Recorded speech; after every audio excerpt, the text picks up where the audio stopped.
never seen a smile so big on my little old lady's face until I tell her I'm going fishing all weekend. Pack up all of my bacon, I make plans for 7:45, and I swing around, pick up my date for the weekend. Some reason she seems to please when I'm leaving. There's something I'm missing when I'm gone fishing. When I'm gone fishing. When I'm gone fishing.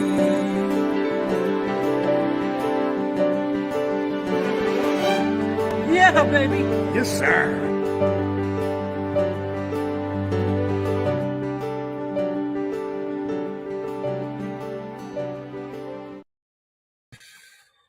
Okay, you ready? How's everybody doing tonight? What a show we have for you tonight. You guys and gals have no idea how special of a show this is going to be. Honored that a little bird, well, I should say a larger bird, mentioned something this afternoon to me that we would benefit from tonight on live. So hopefully all of you join, all of you sit down, grab yourself something to drink, grab yourself something to eat. Tune in. As I said, this is going to be an hour and a half, possibly even 2 hours of some of the greatest live that I can honestly say I've been a part of, and I can't wait to get started. So let's do that. Jeremy, so sorry you missed us at CanCast. Big shout out to everybody that went to CanCast. Moose will be on here later to talk about it, hopefully. I haven't seen him in the lobby yet, but of course he's going to be coming on at the end. So hopefully we'll see Moose. We'll be talking about CanCast. And I'll tell you, what a show. What a show.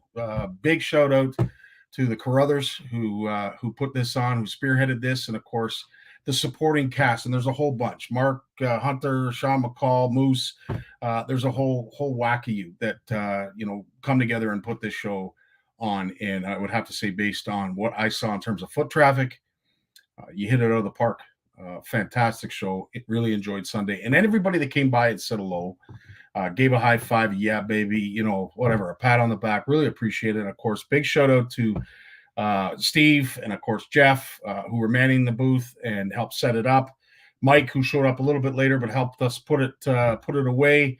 Big shout out to you. And of course, as I said, can't say enough about Moose. A lot of that just doesn't happen without his continuous effort. But it was great to be there. Great to see all of you folks. Manny was in the house. Yes, with the Sauce Queen. Awesome to see you. As always, Manny. As I said, Steve, can't thank you enough. Jeanette, again, shout out to you. I'm sure you saw the post by now. It's on Facebook. Steve McKinnon, he is a Sask CFNer from Saskatchewan. He's part of our Sask Gold core group of CFNers out that way. And we're lucky to have such a great, strong, proud group out in Saskatchewan. So much so that, fortunately, our good buddy Stephen, he went through a little bit of trouble with an ailment. I'm hoping it's not going to be malignant. I hope it's not going to turn into anything worse than he's already experienced. But he had a major operation. He is healing from that right now.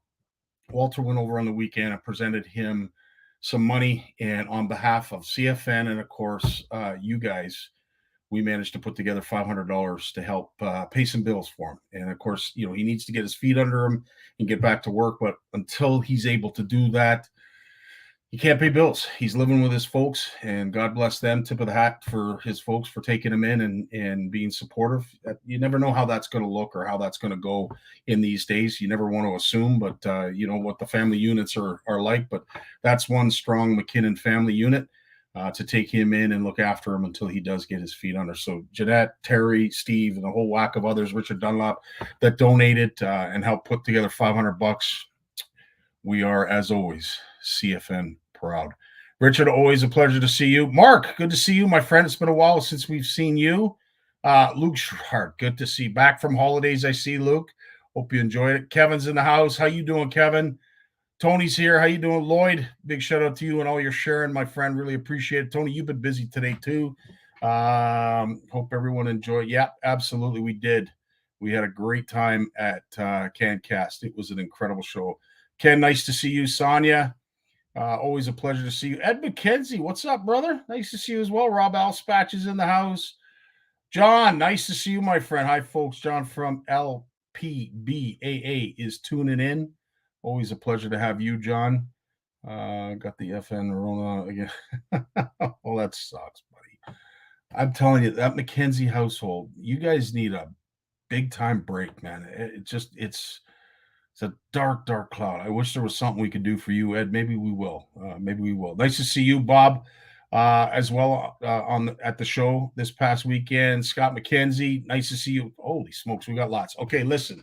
All I'm going to say is I'm going to go through these announcements real quick because we have a very, very, very special guest that I am so happy that is with us tonight. I can't say enough about it. So let's get to the announcements and so that we can get to our featured guest. Of course, as mentioned, the OFC Nation is going to be housing or hosting, I should say, charity tournament. It's going to be at Balsam Lake. It is May 20th. Moose is going to be on here a little bit later to discuss more about it, but make sure you circle that date in your calendar, May 20th. It is going to be running in tandem with CSFL. It's going to be the Pike Derby, and it's going to be quite an event. It's going to give folks the opportunity to sort of get an idea or a feel what a bass tournament feels like, right? You can compete in both. As I said, Moose will give more of the details, but for those who have kayaks, canoes, dinghies, as long as it is water ready and safe, we will allow you to enter it and catch hopefully a winning pike. We will go, as I said, over some of the details going forward as we get closer to the date, but May 20th, circle that on your calendar. It is going to be a Lunker Bowl put on by CSFL and OFC Nation. We want you to come. It's going to be a good time. You're going to get fed. As I said, it is what we do. It's how we roll, and it's how we host our event. So we're hoping that all of you show up that can. Of course, our many CFN retreats. It is going to be our 5th annual CFN retreat at Horwood Lake Lodge, just outside of Timmins. Warren endorsed or awaiting your call. We are at right now, I believe we are just at halfway in terms of occupancy. So there is still time. Get your dates coordinated, get your time off from work. And as I said, if you want a fishing adventure like you've never had before, and maybe you have had a great fishing adventure and you want to get back to it, this is the place, Horwood Lake Lodge. Love to see you up there. August 14th to 19th, just outside of Timmins. Make sure you reach out to Warren Endorse and get your butt booked in a bed. Right after that, of course, we are going to be at Camp McIntosh. That is September 22nd to the 24th. Look forward to seeing everybody there that came last year, as well as maybe some new people. I know Manny's going to be there. He's new. You're going to love this place, dude. You love your toothy critters. Holy crap. This is the place you want to go. And for everyone who came up and took a pamphlet and brochure of Camp McIntosh at all of the shows, Spring Fishing and Boat Show, the Ottawa Show, and of course, CanCast this past weekend. Appreciate that. Appreciate the support of those who support us. It means the absolute world. So as I said, the last announcement that I have is about CFN registration for these lives. We are going to be doing something with Pow Castings, are very generous. And I'll tell you, he's got some great ideas, this Brad Pow does. And I like the idea of what we're going to be doing going forward with some of the giveaways that we are going to be doing right here on live. And I want you guys to stay tuned to the post that will be coming that will allow you to register your name, register your email, and of course a phone number that we can get a hold of. That way, when your name gets drawn, you will have a certain amount of time to say, yeah, baby, or whatever the catchphrase will be for that night. You put it in the comments and you're going to have an allotted amount of time to claim your prize. If you don't, it gets added to the box in which another prize will get added the following week. And we'll just keep adding until eventually somebody wins. But the only way you can win is you got to register. So keep an eye out for that. That's going to be coming up. And one thing that I wanted to say just before Jim came on, because I know this is something near and dear to Jim's heart. Dash Murray. So this gentleman yesterday at CanCast, I can't say enough about this young man because I tell you, he really threw us for a loop. So Dash Murray is a part of Lindsay Bassmasters. He was a part of the high school bass. I guess there's a tournament trail or some kind of competition that the high schoolers out in that way compete in. This gentleman won the symmetry combo. He managed to pick the key that opened the lock and won the symmetry combo. But what did he do right after that? He donated it back to a kid that was part of that high school program. Again, can't say enough about this individual. Everybody that came around after said he is one of the luckiest kids, one of the nicest kids, couldn't happen to a nicer individual, yada, yada, yada. I tell you, and I'm hoping he's watching right now because he promised me that he would. But I'm going to tell you, this kid, I didn't even know what to say. We were absolutely speechless. He had a huge crowd around him because we were dwindling down to the last remaining keys. He opened up the lock, huge hooray, and like it was like that. And Moose can attest to this. He can second this when he's on. No questions asked. Donated it right back to the group of kids and somebody in that group that he was very fond of and got him into fishing. He wanted to pay it back. Wanted to give it back. So, Dash Murray, my friend, I can't say enough about you. But I will say this. This just from the House of Commons of all people, we have a major announcement here. Just have a listen. Speaker, today I would like to acknowledge a significant accomplishment by a Canadian angler that has made our nation proud. Jeff Gustafson of Kenora has made history by becoming the first Canadian to win the Bass Master Classic, a prestigious tournament in the sport of professional bass fishing. With a 5-pound, 12-ounce lead going into the final round over American John Cox, Gustafson managed to boat just 2 fish that weighed a combined 6 pounds, 13 ounces to edge his opponent and win. And what a spectacle it was, Mr. Speaker. Gustafson's win is a testament to the hard work and dedication of Canadian anglers who continue to showcase their skills on the world stage. Conservatives know that fishing is more than just a hobby for many Canadians.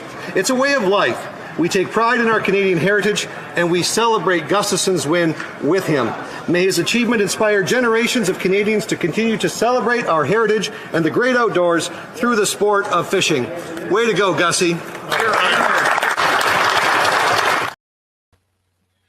Now, Jim, I have to say, I think that's the first time that I've ever tuned into the House of Commons and they weren't fighting amongst each other.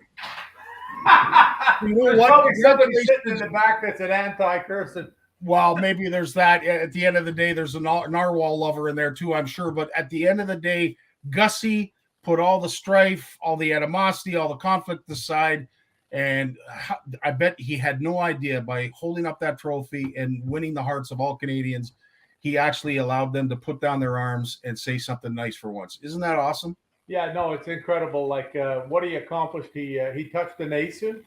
Yeah, he really did. There's I've talked to so many people in the last little bit here since we were down there, and they some of them don't even fish. Some of them aren't even aware. Like some of them have said to me, "Well, if he's that good, how come he could only catch 2 fish on the last day?" Like they don't understand. They know nothing about fishing, but they're touched. They're ready to wave the flag. You know, like they're coming out of the castle with the flaming mob to cheer. You know, like it's just really, really cool. What's that? He set Canada on fire. The people are happy, and we all know Jeff's a wonderful individual as a human being, and I think that's what makes it special. Is that so many people know what he's like. Well, maybe one of these days, Gussie you'll have some time and he'll stop by CFN Live and spend a little bit of time. As a matter of fact, I do believe he just came in backstage, Jim. I can't believe this. Were you that bird that told me that he might be stopping in today? Before we get to Gussie, and I know he's probably getting himself comfortable, maybe pouring a drink or two. You were at Gagnon for the 50th anniversary this past weekend. Yep. I don't know how you do what you do, Jim, jumping from show to show, hotel to hotel, but man, you spread your love everywhere. Tell us. Yeah, I was all over the place on the weekend. It was really funny when we're trying to find me a hotel room a couple of weeks ago for the Friday night, and I ended up having to drive out to Port Hope. Like I wasn't going to stay in the two-star Sleep Cheap in Oshawa, and then they wanted some of the hotels wanted over $300 for Friday night. Oh, Yeah. I phoned one. Tammy was online because she likes doing it online more. yeah. And I said to her, well, here, I'll phone. So I phoned. I said to the lady, I said, the show's online. If you got one room left for Friday night, I said, how much is it? I said, I'll and she says, oh, it's $331. And I said, no, I don't want it for the weekend. She says, no, that's for Friday night. Wow. $331. Wow. Incredible. In the Sleep Cheap Motel in Oshawa, like a place I even went back and looked. Tammy went back looking quick because she has everything in files. Yeah. And last year when I went, the room was 132. Wow. Incredible. Yeah. Well, Jim, I've been dying to ask this question.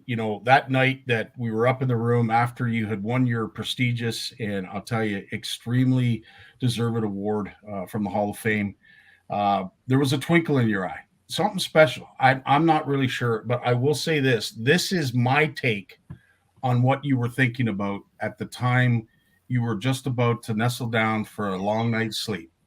Was that Gussie? Were you thinking, you know what, Gussie's going to do this. He's going to pull this out. I know there was an air of confidence that both you and I saw at your event, but tell me, Jim, again, how proud were you when we heard that he won? Yeah, I sat and watched it on Sunday afternoon. I actually had to turn it off with about an hour and a half to go. Wow.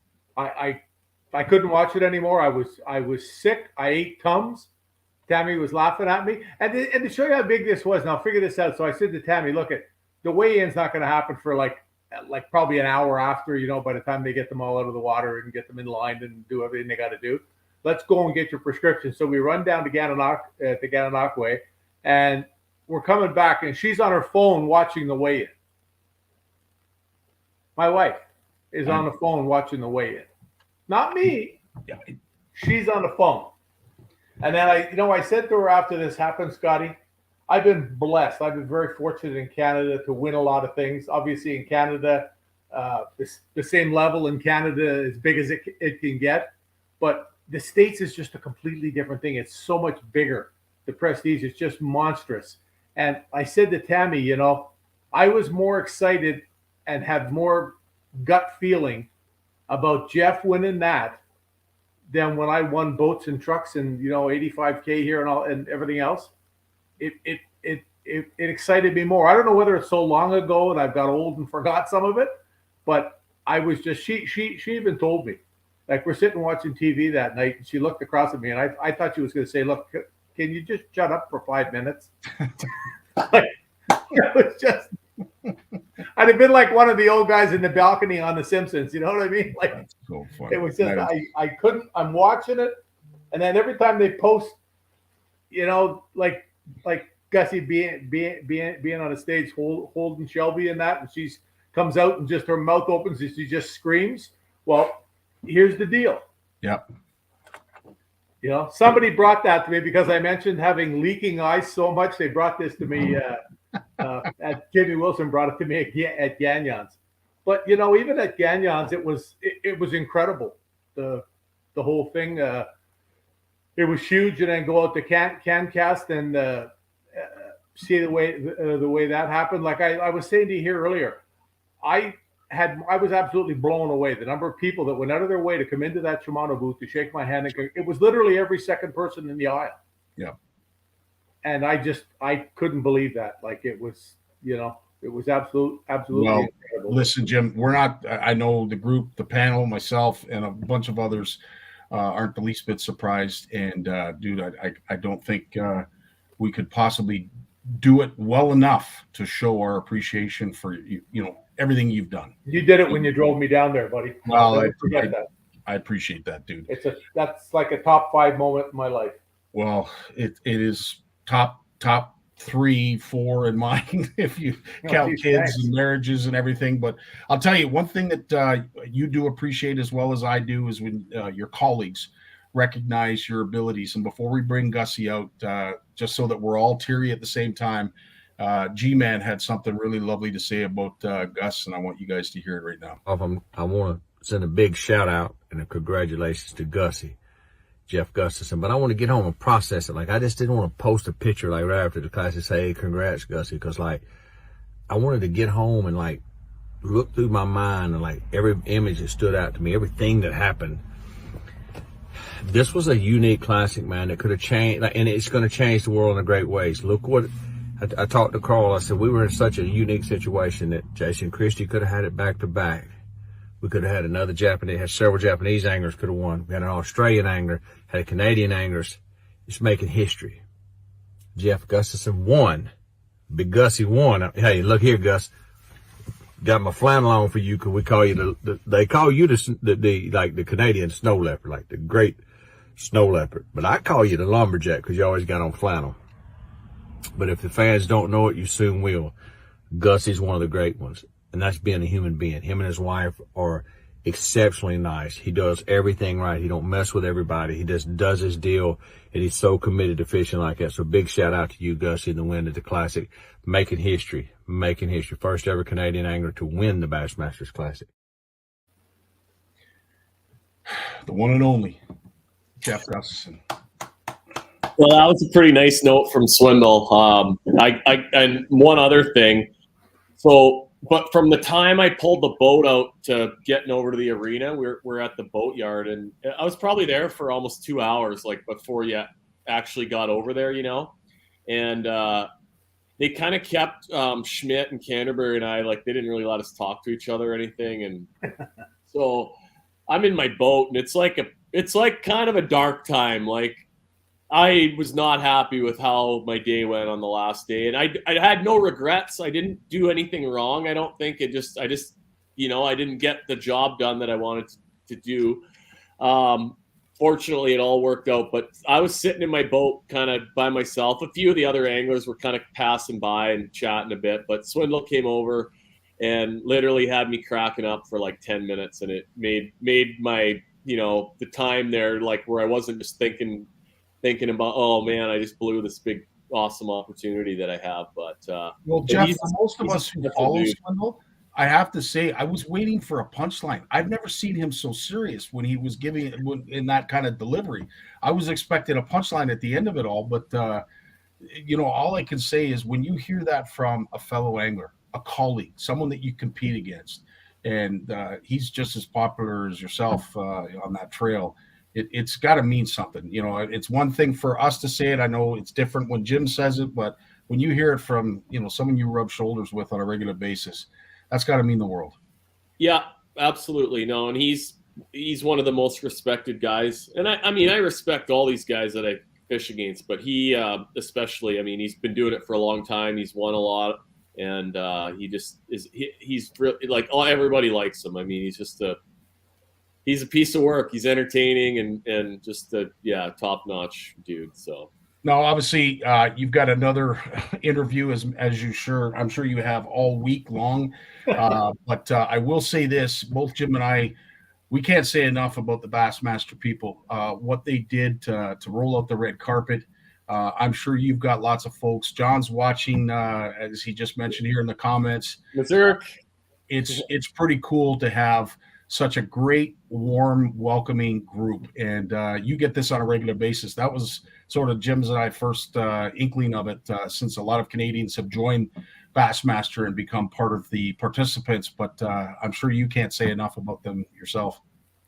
Yeah, no, I consider myself lucky every day that I get to go on that stage. And they put on a good, you know, I think it's the best stage that we have available. And it's been nothing since 2019 for me, nothing but top notch all the way around. And the Classic, I mean, you guys were there to see part of the spectacle, but it's quite the big show that they put on, you know, for the weekend. And it's sort of the 1 week a year we get treated like rock stars a bit. And that was a special one for me. It's going to, you know, be something that that'll be hard to top in my life, but maybe we'll go back there again and I'll get another crack at it. But it's cool. Like, one of the best perks of winning is I'm in next year's Classic now already. So I kind of get to fish the rest of this year for free because like every day on the Elite Series is stressful. Like it doesn't matter how good the last tournament was or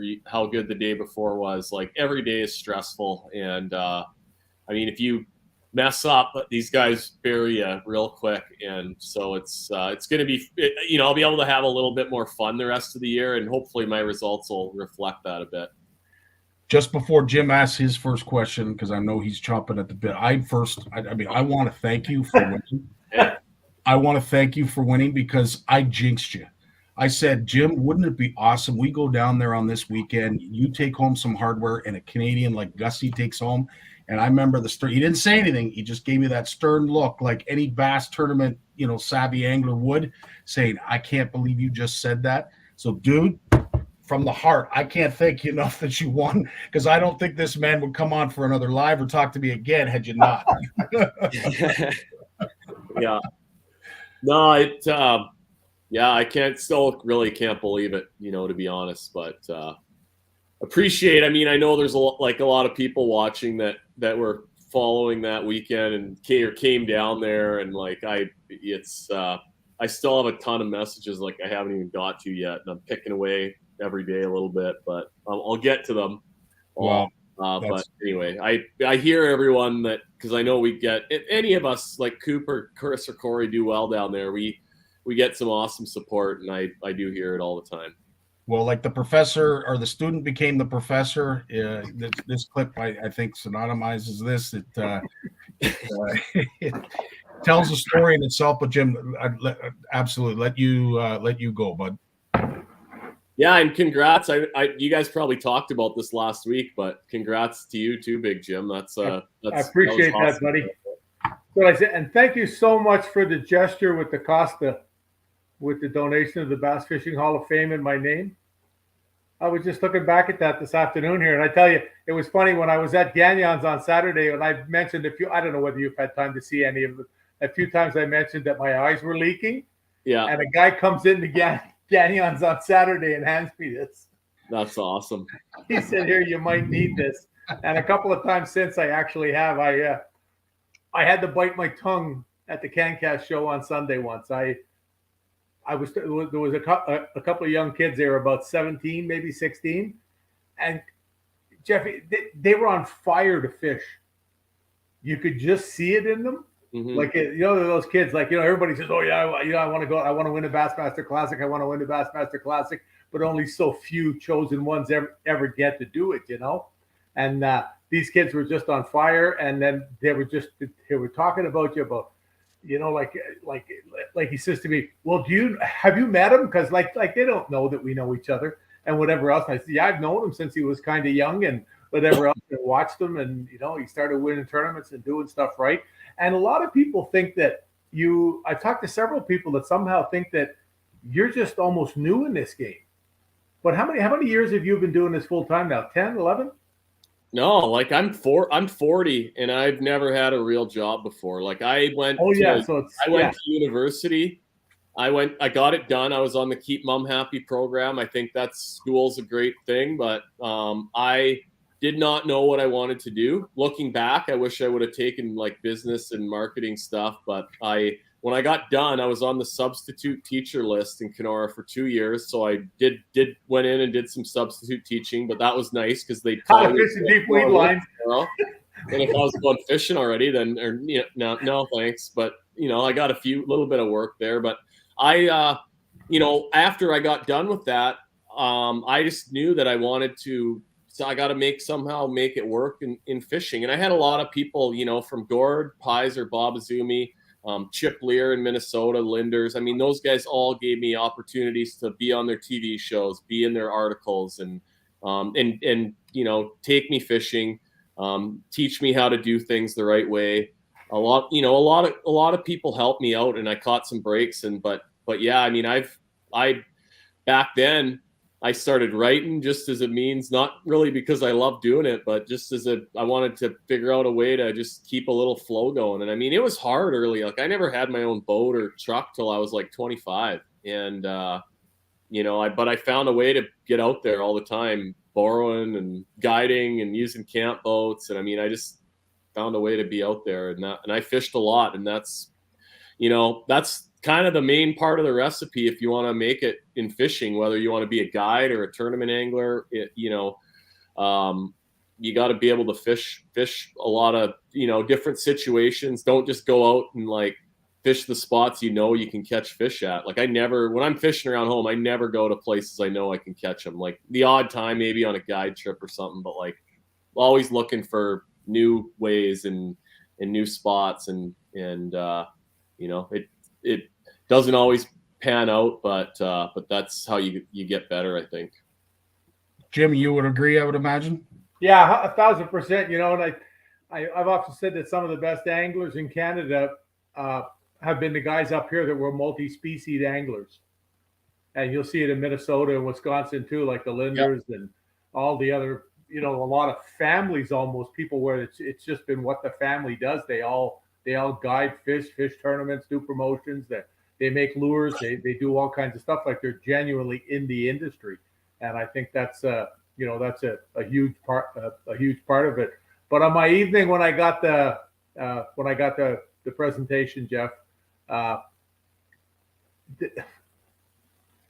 kept looking at the door for you. When you came in, you made my day. Yeah, I got tied up and ran. I was a little late getting there, but I wasn't gonna miss it. I was texting Bob and like, I'm coming, and it just city traffic. Well, you were kind of busy.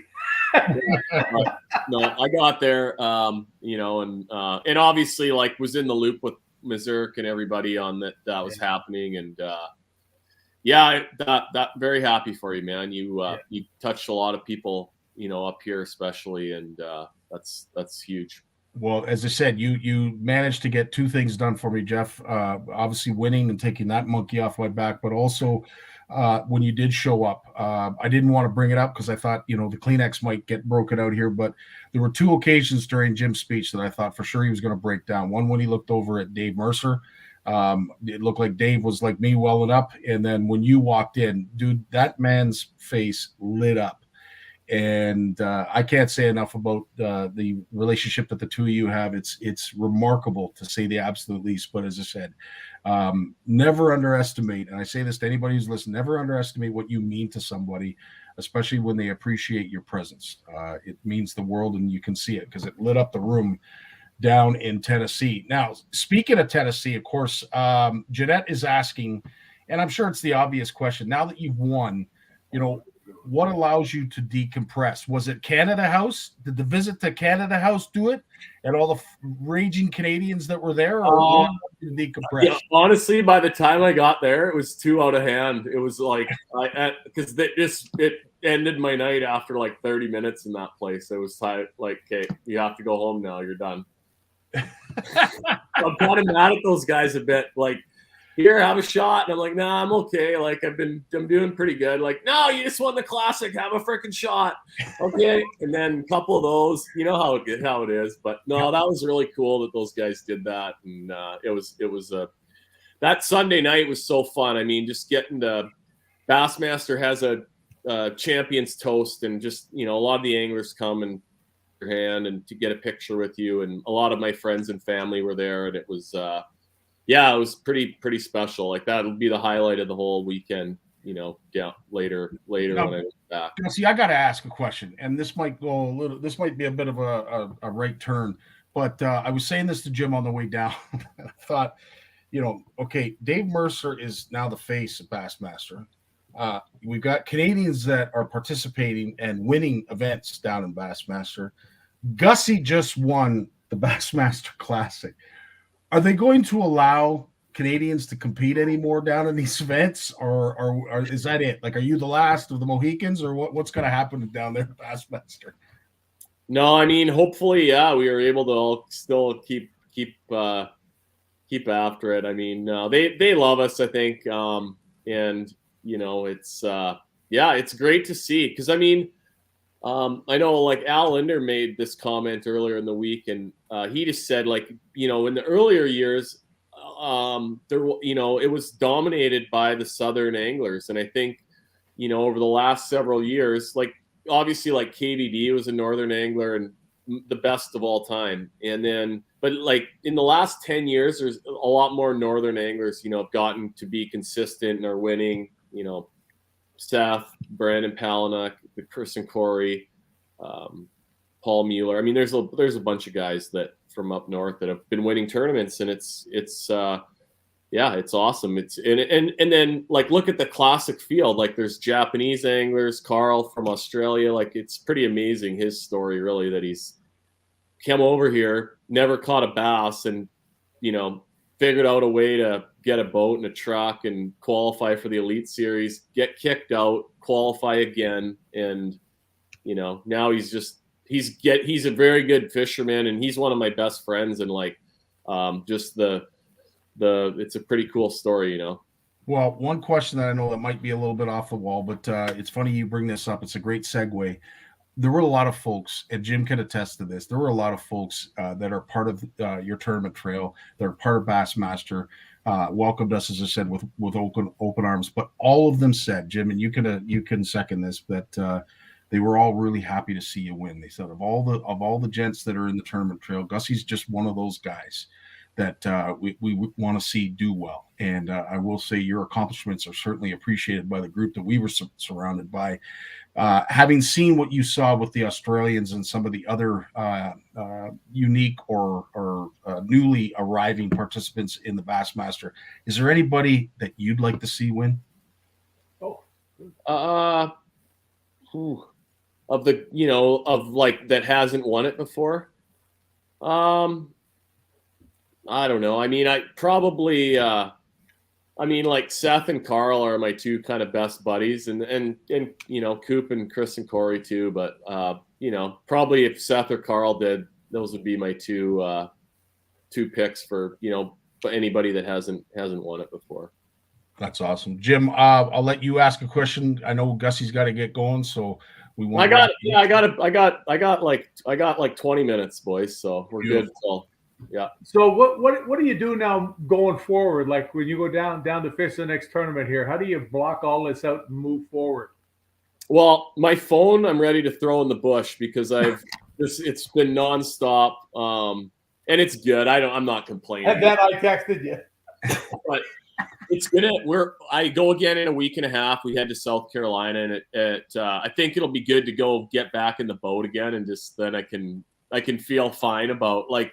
The week of those tournaments is about whatever, we have 9 or 10 of them a year. I can kind of like be okay with shutting everything else down and focus on the fishing that week. And so yeah, I'm looking forward to kind of getting back after it and carry on. But at the same time, you just want to enjoy. I'm enjoying the moment here, and it's pretty crazy. Like you look at some of the names on this thing and.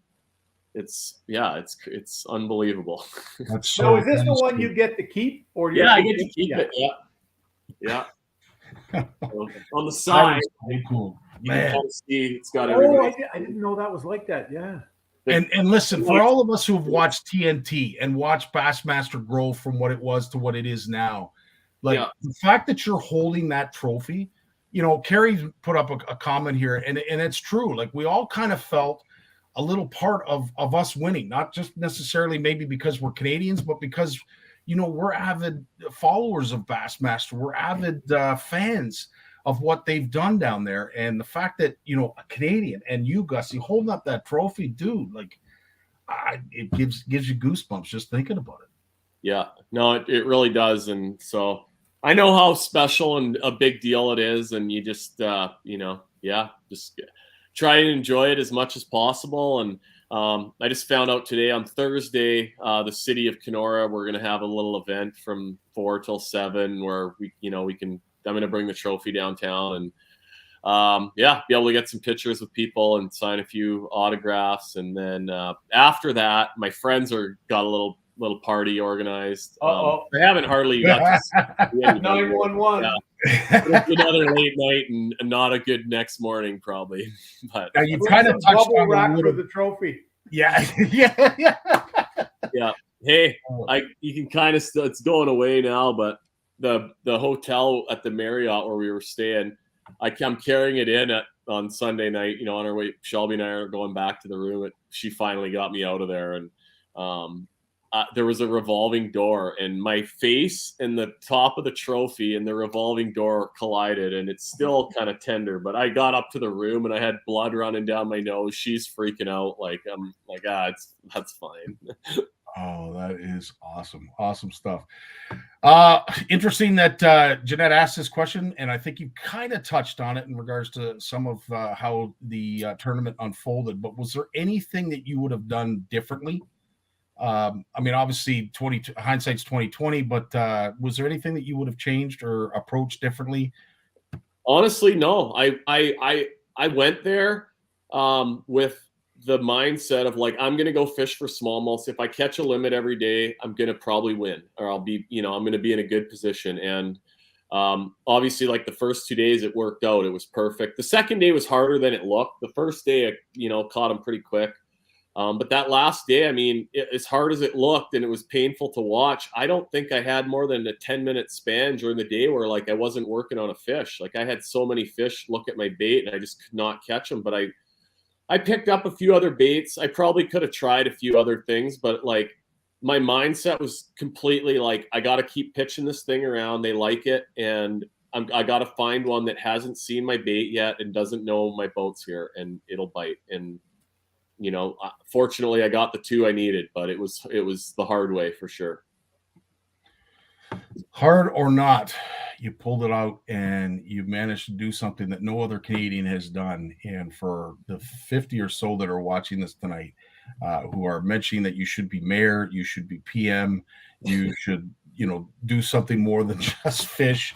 And let's not burden you with any of that. Let's just let you enjoy what has been a ride, your journey, and truly something that we can all step back and just behold. And I'll tell you, we are all clapping for you. We are all, removing our hats and showing our absolute Canadian pride and respect for your accomplishments. And Gussie, go win another. That's all I can say, buddy. I don't really even know what else to say. Jim, help me out.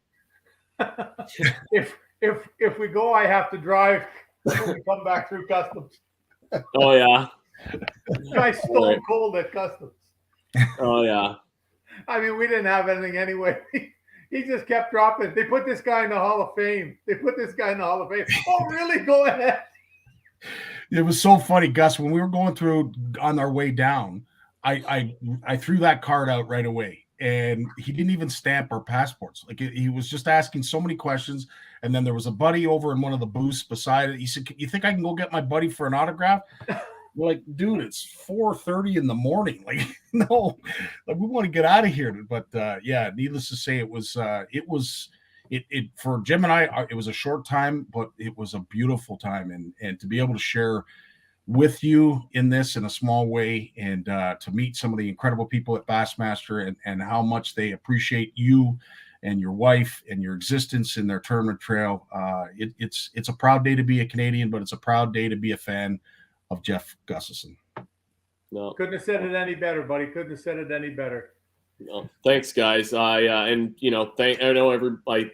I see Powis is on here. I didn't get to visit with him, but I would have. Next time. But yeah, no, I appreciate all the support from everybody up here. And hey, if you love doing it and you want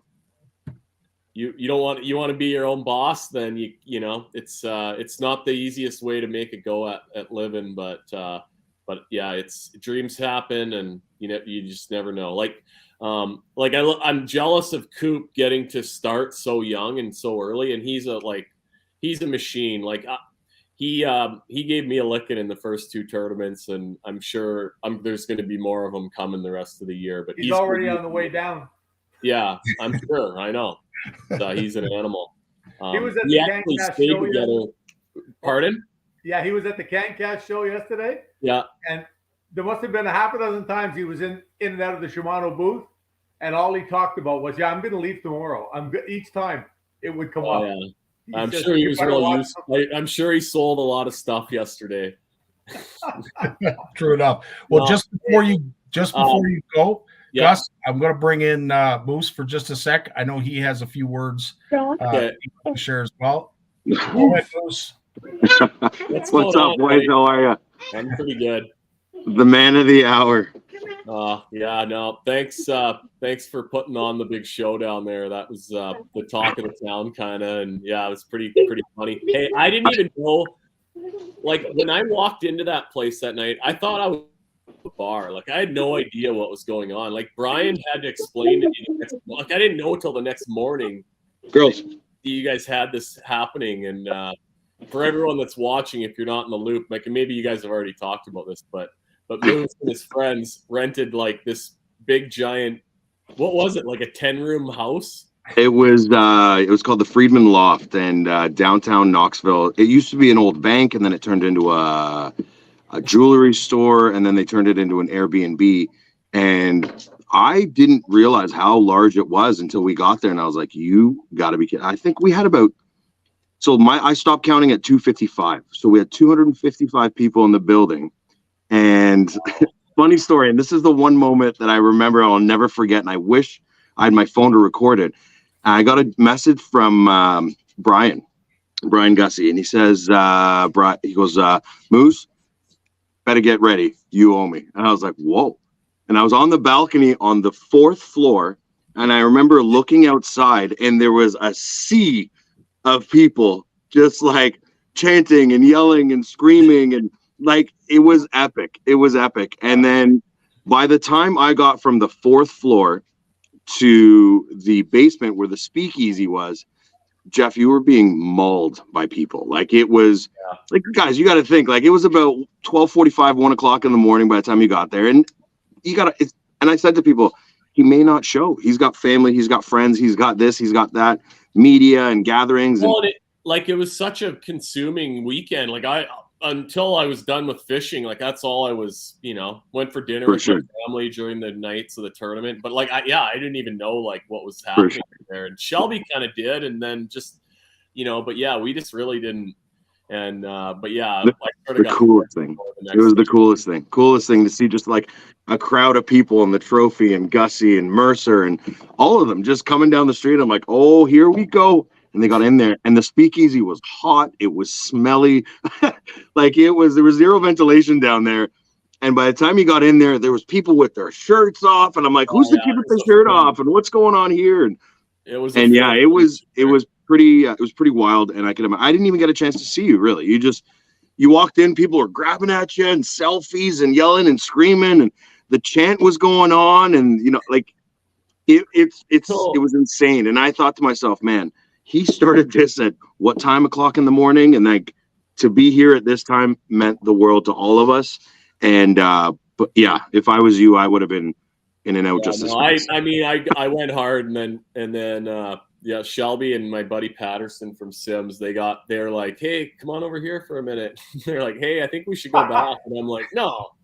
And then like, I had a hard time walking back, so they knew better than me, and I'm glad I didn't put up a fight. But yeah, I went hard, and just till it was over. But it was epic. It was epic. If anybody, whether you were watching it online, on your phone, like, we were in the car at one point because we were like, I know Sean missed it. Sean was out running, getting booze and picking up food, and I had just gotten to the arena and snapping photos and pictures.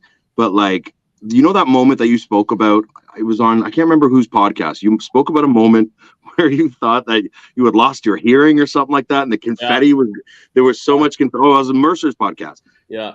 There was so much confetti. You couldn't even get photos of Gussie. It was unreal. And when you said it had like deafened the sound, it was pretty wild to watch. Like, the smile on your face, infectious, dude. Like, I'm telling you, it was a beautiful thing to see. And we all, I'm sure you've heard it 1,000,001 times, but we're all super pumped and proud and happy for you. Yeah, no, thanks so much, guys. And yeah, I guess hopefully we'll get to do it again next year. Yeah. Absolutely. I think it comes up at the end here. There was so much confetti. It was unbelievable. Like, when I got out of the arena, like, when we, like, so after we won and everything, Shelby and I got to do like the little like loop through the arena. And when I got through that, like a bunch of my buddies all jumped the barricades and everything. And they're just all like Dustin Bufflin's showing up at my boat. And like everyone's fired up. And I looked down and the confetti literally was like 2 inches thick on my boat. And I'm like, oh my God, like, how am I going to clean this? And when I got to they just took my boat and it went back to the boatyard and saw it again that night. And when I went over in the morning, I was like so scared for the condition it was going to be in. And it was someone took a leaf blower to it and it was like totally cleaned right out. There was a few pieces like in some of the holes and stuff, but it was pretty much cleaned out. That was some of the guys at Bassmaster did that. So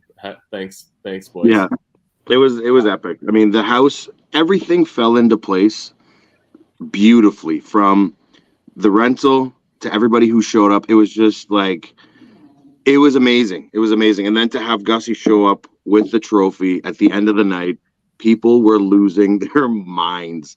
Like, I can't even, like, you guys have to. A lot of those pictures must have been blurry because I haven't been getting tagged in any of them really. And there was like a lot of like just like, hey, I'm like, it would have been bad pictures, but yeah, I have one video of like a pan of the room, right? And you had just walked in and they kidnapped you and brought you to the speakeasy.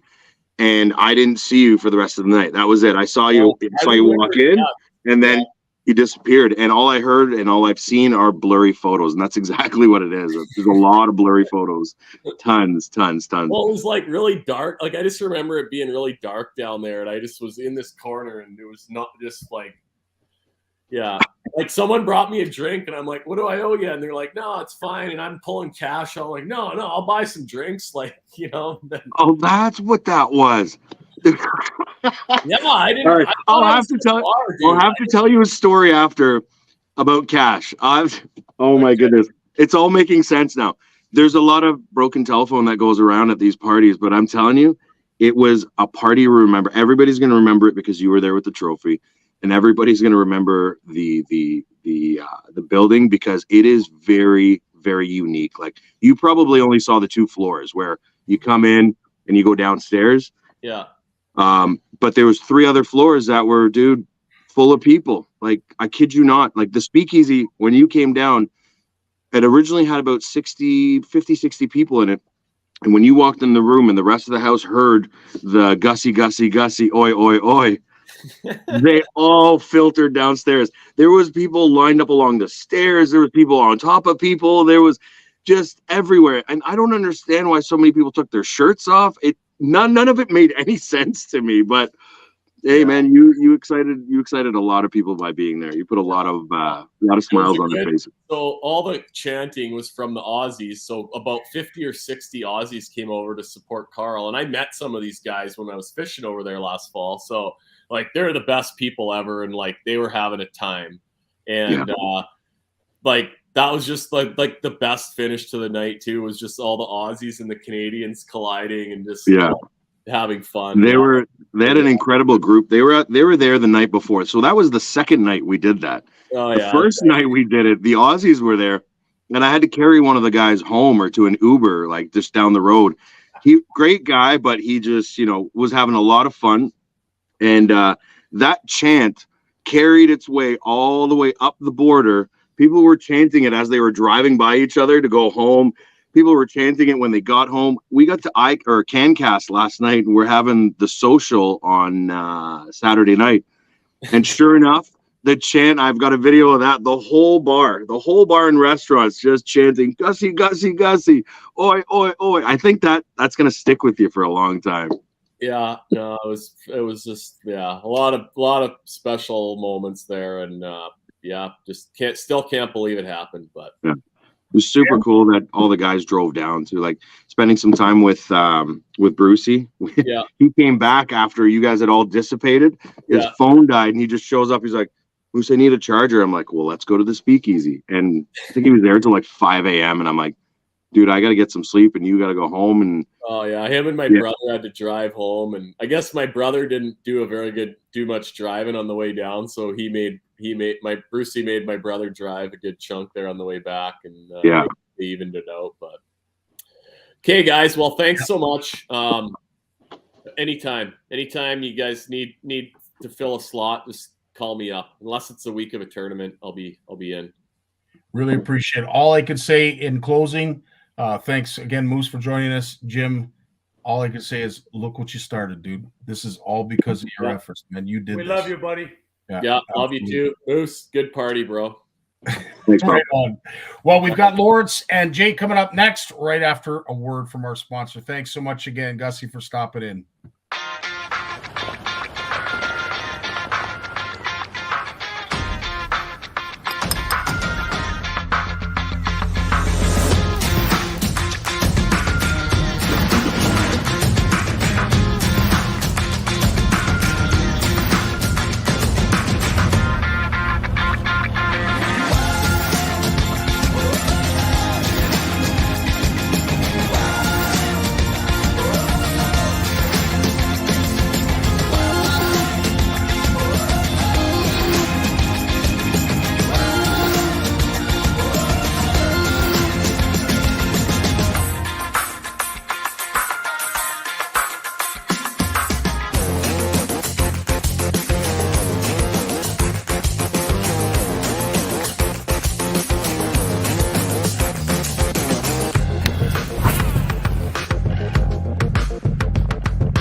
Lawrence, how you doing tonight, my friend? Wasn't that exciting? Oh my goodness! Jeff is just making the rounds, right? And Parliament, man, that's so cool. You got that recording. Isn't that so cool? Dude, that when I found out, and I can't thank Jim enough for setting this all up, and of course Gussie for being gracious and generous enough to allow us some time. And I knew this would be a hard act to follow for you and Jay, but I have all the confidence in the world that you're going to be able to do it. But on that note, dude, you're right. I still got goosebumps. I think it's so awesome that we, as Canadians, as fellow anglers, can share in this. Like, I don't know. I can't say enough about it. Oh yeah, but this is where CFN shines, right? I mean, here you are connecting people across Canada to these people, right? Talking in real time and asking questions to them, and just really getting to know them in a way that you can't do in any other way. I mean, yeah, it'd be nice if we were all sitting in the living room together having a beer, but this is fantastic, and you get so many different questions and so many different it's just way, you got a whole room full of people watching this. Huge. Dude, it's captivating and it's humbling at the same time. But again, we are only as good as the sum of our parts, and you three, and of course Moose is going to be coming up after to talk more about the charity tournament and various other things, as well as CanCast. Lawrence, the spotlight is on you. And again, if you have missed this spotlight or any others, make sure you go to Bluefish Canada and Bluefish Radio. You can pick up these podcasts. If you have missed them, whether they be on Scotty's Outdoors or CFN, you can tune in to Bluefish Radio and capture all of the information so you don't miss any of it. But on that note, I do love your segue into your segment, which is how do you prepare for what Gussie accomplished? How do you psych yourself up? The mental conditioning that's required to be a champion or to be a successful angler. Lawrence, take it away. Well, the news came out today. To the Bluefish Canada newsletter was sent out today. It'll be up on the Bluefish Canada website shortly. But the opening editorial that I put together, it really talks about, the mental health benefits of fishing, of just getting outside and getting in the outdoors. And we've got a special expert guest for that. I had three guests on the podcast, and there's links to the YouTube video of that podcast, and there's links to the audio. Of course, if you just go on your Google or your podcast provider, whatever it is, Apple, Google, Spotify, and just ask for the Bluefish Radio Show, you'll get that. That'll be there. And But yeah, I got Paul Michael White from Newfoundland. He just wrote a book. Hang on. Tales of the Great Outdoors. So this is his third book. He's a mental health counselor. He's seen a lot out there. He's been through a lot. He understands it, and he's associated himself with mentors, and he understands the just benefits of fishing and the mental health benefits. And you'd be surprised how many psychotherapists are using outdoors and fishing as a way of bringing mental health to people, right, to their clients and their patients. So it's fantastic. So he talks about that. You can get his book. We also had Morgan McLean. I mentioned him already in a previous episode. He is Canada's representative to the Commonwealth Games on our fly fishing team. Talk about preparation. This guy, he feels pressure just like Gussie, and he's got a team. He's got a team, and like you say, Scotty, you're only good as your team, right? 100%. Yeah. So he's talks a lot in the podcast about, what do you do when one of your team members is just, because all the scores are rolled into the Canadian team's final score. It's not an individual score. You have to have all the teammates firing on all cylinders. So when you need to bring a team member back around and get their head back into the game, he talks about that. It's quite fascinating.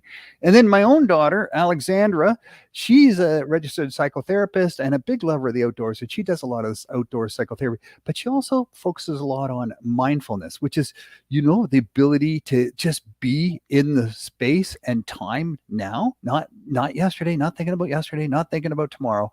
And Scott, I don't know if you're like me, but to go fishing with someone, my biggest fear is not whether I'm going to come back, is whether I'm going to get on the boat and that person's going to spend the whole day talking about their spouse and their kids and their boss and their financial problems and their health problems. And I'm just there going, oh yeah, I'm being empathetic, but I don't get a chance to just fish and be in the outdoors. It drives me nuts. Mm-hmm. And it's true. Like, I mean, at the end of the day, like a guy like Gussie, we'll bring it up, is taking the time. And as he said, as much as he appreciates all the accolades and texts and congratulations, it gets overwhelming. And yeah, sometimes you just want to go out and fish, and there's nothing wrong with that. Of course, perhaps maybe you got to pick your partners accordingly, but needless to say, I think it comes down to just understanding there's a level of respect as anglers when it comes to how we conduct ourselves, and unloading all of your baggage perhaps is not the best approach, especially if that's the first time you fish with somebody, because I can assure you it'll be your last. But yeah, 100%. Any other advice you have for folks, Lawrence, when it comes to that? I think when you're dealing with something like that, you just really have to get them to look outside the boat. Just look at what's going on around them, and start to point out things. Hey, did you hear that? Or you smell that? Or what's that down there? Or do you feel that? Or look, I think there's a school of fish on the fish.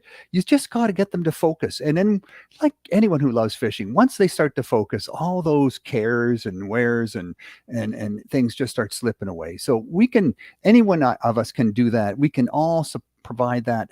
We want to be there for our friends, but we can do that in the ride up and the ride back to the fishing spot. But once we're on the water, it's up to us to sort of get them to think about just being in the place at the time and fish. And that's really, so they come back at the end of the day feeling so much better.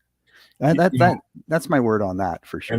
And it's so true. And I got to tell you, neither Jim or I wet a single line the 3 days that we were together, or 2 days we were together. Yeah. But that time I will cherish for as long as I am alive. I will take it to my grave. The stories, the laughs, just some of the stuff you learn, some of the stuff you hear. It might be old hat for him, but it's new to me. And of course, again, I can't say enough. We didn't wet a single line, but the time we had together, I'll cherish that forever. It was for sure. That's what memories are made of. They say men bond through activity, women bond through conversation. I think we're getting pretty good at doing both, right? Look, social media has given us the opportunities to share with our writing, with our talk and videos and so on. We're all great storytellers and we're all great listeners, I think. So, having that is fantastic, and being there for your friends is fantastic. And but so fishing, Jeremy said fishing is my yoga. Again, funny or not, doesn't matter if you're trying. Jeremy, I can't say this enough, and I'm sure Sonia, who also piped in here and said that she feel the conversation that we're having feels very relevant because, of course, she's probably out fishing right now. And a lot of folks fish not just because they love it, but because it helps them get away. It helps them escape. It helps them not think about the trials and tribulations of their life, of everyday life, society, what's going on in the world. There's tons of podcasts if you want to go listen to all the negativity about what's going on in the world. We like to come here and talk positively about things that are associated with fishing. As I said, we had a great start, and we're going to have a strong finish when it comes to this show. And then there's me with all the bad news in the middle. No. Now, speaking of bad news, I shouldn't say bad news, but good news. I will say that it's going to be interesting. I know you have a little bit of information in regards to the commercial quotas, what that's going to look like for this season for our commercial anglers as well as yeah. So we can jump to that, but before I get to that, I just want to say, I got a bit of news in here about commercial fishing, and normally I don't get into the commercial fishing thing, but I think it's our indicator, right? If it's not going well for the commercial fishers, it's sort of an indication of what's going to happen to us. Because if, face it, folks, if their quotas are being cut and we're after the same fish, our quotas are being cut too. And that's just going to happen the next time, right? First they get it and then we get it. So keeping an eye on that, understanding what's going on there. And having a say, we have opportunities like the Great Lakes Fisheries Commission gives you an opportunity for recreational anglers to get on those committees, those organizations that set the yearly quotas for the Great Lakes. And, if we're not there at that table, our quotas will get shrunk because they look at the total allowable catch for the year, and then they divide it up: First Nations, commercial, recreational. So if you're not there to argue your case, you're going to get a smaller piece of the pie. And when I mean us as anglers, right? So here's some commercial fishers on the West Coast saying that there's so many quotas being and licensing being taken away from the small boat operators. The mom and pa kind of boat that goes out there and catches salmon. And does it on their own, no big crews, no big ships, no big nets, and they're just being chipped away at. These are the people that support the communities. They're not the ones that own the giant ships that just, leave port in Vancouver, go fishing for 5 days and come back and unload, and those fish are then sent away to some foreign country to be processed. That doesn't help any of our coastal communities. It's these boat owner operators with their licenses that really support our coastal communities. We got to stand up for them. So enough on that. On that note, before we go on that note, something that I want to share, and I think this is the way of the future when it comes to some of these folks that have charters, some of these guides, maybe even the commercial outfitters. But this is a video that was shared by Matt Bowman from Real Knockout Charters. This is the Hertza Group. It's the Halton Region Salmon and Trout Association. And what they're doing is they're releasing, and I think it's awesome having the kids there, but they're releasing smolts into their pen. And I believe this is down at Bronte Creek. Nice. They do this, I think, every year. And the intent of it is they're going to grow them up.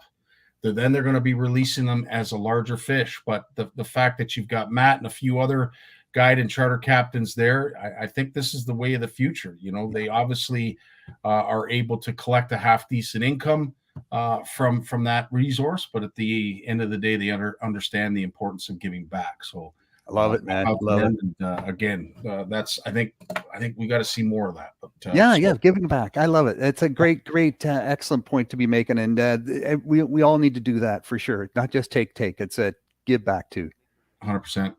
So Alberta Conservation Authority is exactly that. They want you to give back. So if you fish in Alberta, go to the Alberta Conservation Authority, onto their website there, take the survey, the quick survey about how your fishing's going, and you'll be entered to win one of many interesting, beautiful prizes. So there's some incentive for you as well. And without the feedback from us, how are they supposed to know what's working and what's not working? So those Albertans out there, just have your say.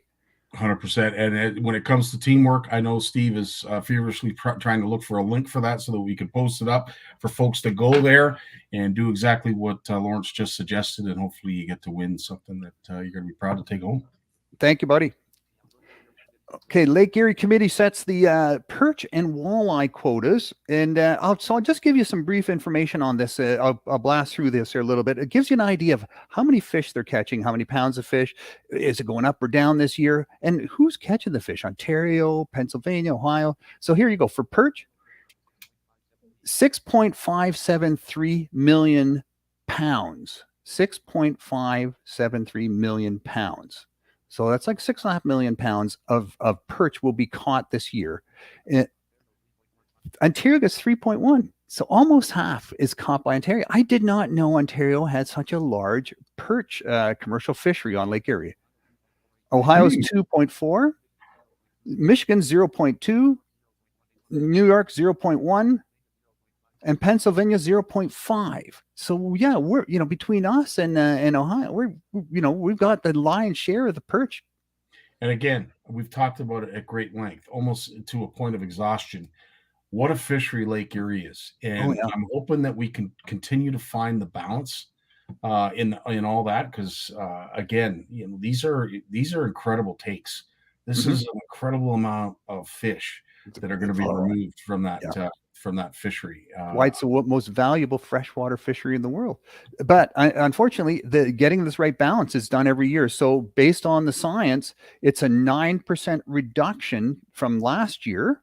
And this is due to poor recruitment in the Eastern Basin. So they end of Lake Erie up by Niagara, right? So yeah, the perch aren't doing well at that end of the lake. So the overall take, and they'll divide that up according to your areas. Ontario fishes on everyone fishes in their territory. So it's probably the biggest hit to that is Ontario, and whoever else is at the east end of that lake, New York, I guess. I don't know how they all line up on the south side of Lake Erie in terms of states, but yeah, 9% reduction. We'll so here's the wall. We'll keep an eye on that. Hopefully there'll be some news. That we'll have some updates, some stats on how they did. I know there is a concern right now. I don't know if Paul's still with us, but I know talking to Paul, there is a concern of what these fish are eating when it comes to the biomass of forage. We see the blooms when we're out there, but for guys like Paul who've been on that water a lot and have seen the changes over the years. We all talk about it being cyclical, and Lake Erie is a perfect example of that, but there is a concern when your walleye population continues to grow. Something's got to feed it, and some are suggesting that there's certain schools of forage and bait fish that aren't showing up like they used to. Well, and here's the walleye, and I've got some information on that, and a little bit of detail behind this information. So where perch is measured by pounds, walleye is measured by fish, because there are certain sizes they're allowed to catch, and they don't weigh them all; they just count them. So for total allowable catch in 2023 on walleye on Lake Erie, 13.5 million fish. 13.5 million. So what? The average one is maybe 4 pounds. That's almost 60 million pounds of walleye. Wow. What does that tell you, eh? Like, honestly, those are incredible numbers, staggering numbers. Oh yeah. Incredible. We got time for one more. Lawrence? Okay, I'll just break this down for you. Okay. Okay, so Ohio's in front with 6.9 million fish. Ontario 5.8 million. Michigan 0.7. And it's a 7% decrease from last year. So why is that? Okay, so there's more smaller walleye than there was last year, but because they're smaller, and just because there's more, the total biomass of the walleye population in Lake Erie has gone down. So hence the 7% reduction. Interesting. Well, listen, I do. Jay and I have talked about it at great length how every year is just a bona fide, incredible year class, year after year when it comes to walleye. We're hoping it continues that way for all of us who depend and love walleye on Lake Erie. But we got to find a balance. As I said, I just think there's too many walleye in Lake Erie that we're eventually going to run out of food. But that has been my fear for a while yet. But well, let's go catch some and bring them home. Absolutely. Well, Lawrence, listen, as always, my friend, thanks so much for joining us. As I said, you were It was a hard act to follow. You did a fantastic job, as you always do. We appreciate the wealth of information that you give. And anyone who wants to find out more about Lawrence, go to Lawrence Gunther Outdoors or Bluefish Canada, bluefishcanada.com, Bluefish Radio. This podcast will be airing there, as well as many others that Lawrence and I have done. So you'll be able to go back, rehash, and revisit some of the incredible discussions that we've had. But as for this one, Lawrence, I appreciate it, my friend. Thanks, buddy. Have a good evening. Enjoy your week and stay safe. Thanks. J-Week Barnucz right after this. Want to know the difference between power bait and other soft plastics? Ask the fish. Berkeley scientists have thousands of flavors tested on thousands of fish. Natural, man-made. Every bait that's ever hit the water. No matter the shape, size, or color, power bait is the only one that is scientifically proven. Fish bite and will not let go. J-Dog's in the house. What a show, man. That's wild. I tell you, and as I said, I feel bad for you, Lawrence, having to follow up front, but you know what? I'm sure you feel the same as I. It's just everything's just gravy on top right now. The fact that Gussie was here, shared some time and some stories, and what it felt like to be a Canadian or Bassmaster or Canadian champion at the Bassmaster Classic. I won't ever forget it. I'll definitely be taking that to my grave, and anybody else who was at Canada House, I'm sure will as well. You know what? I got to say, had a little reality break when Gussie was on, because, this is just kind of how family is. And so the kids are here at my desk in the basement. I work in the dungeon, as I call it, there since COVID, right? So they're down here. We're listening to Gussie. Stephanie's making plans to drive to Kenora to see the trophy. She's serious. Trust me, it'll come up. And we're and I'm totally fanboying because it's Gussie, right? And so I got a text from Heather. She's on her way home from work, and she needs some help with unloading some groceries and things like that. And I'm like, honey, we can't help. Gussie's on the call. The kids can't come help.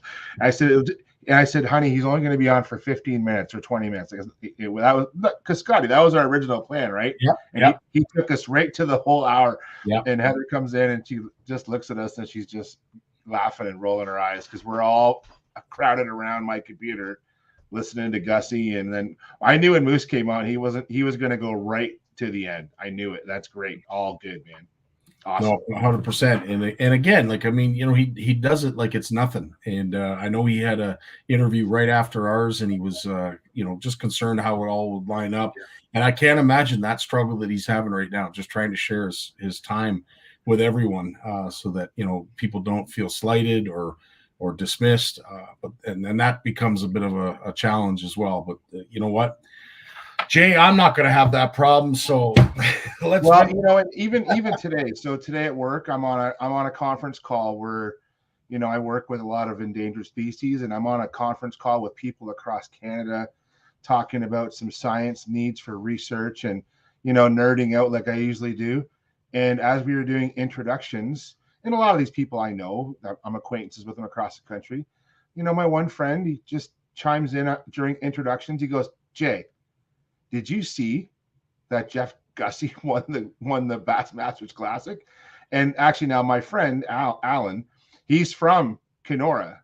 He's from that area. He grew up there, went to college and university in Thunder Bay, and then he's been living down in the Kawarthas for the last probably 40 or 50 years. But he grew up, until his late teens in Kenora. And here I am on this national call talking about high-level population modeling for endangered species in Canada, and Gussie comes up in the conversation. So there you go. Everyone's aware. It's awesome. Love it. And that's what was so. I mean, everybody's seen.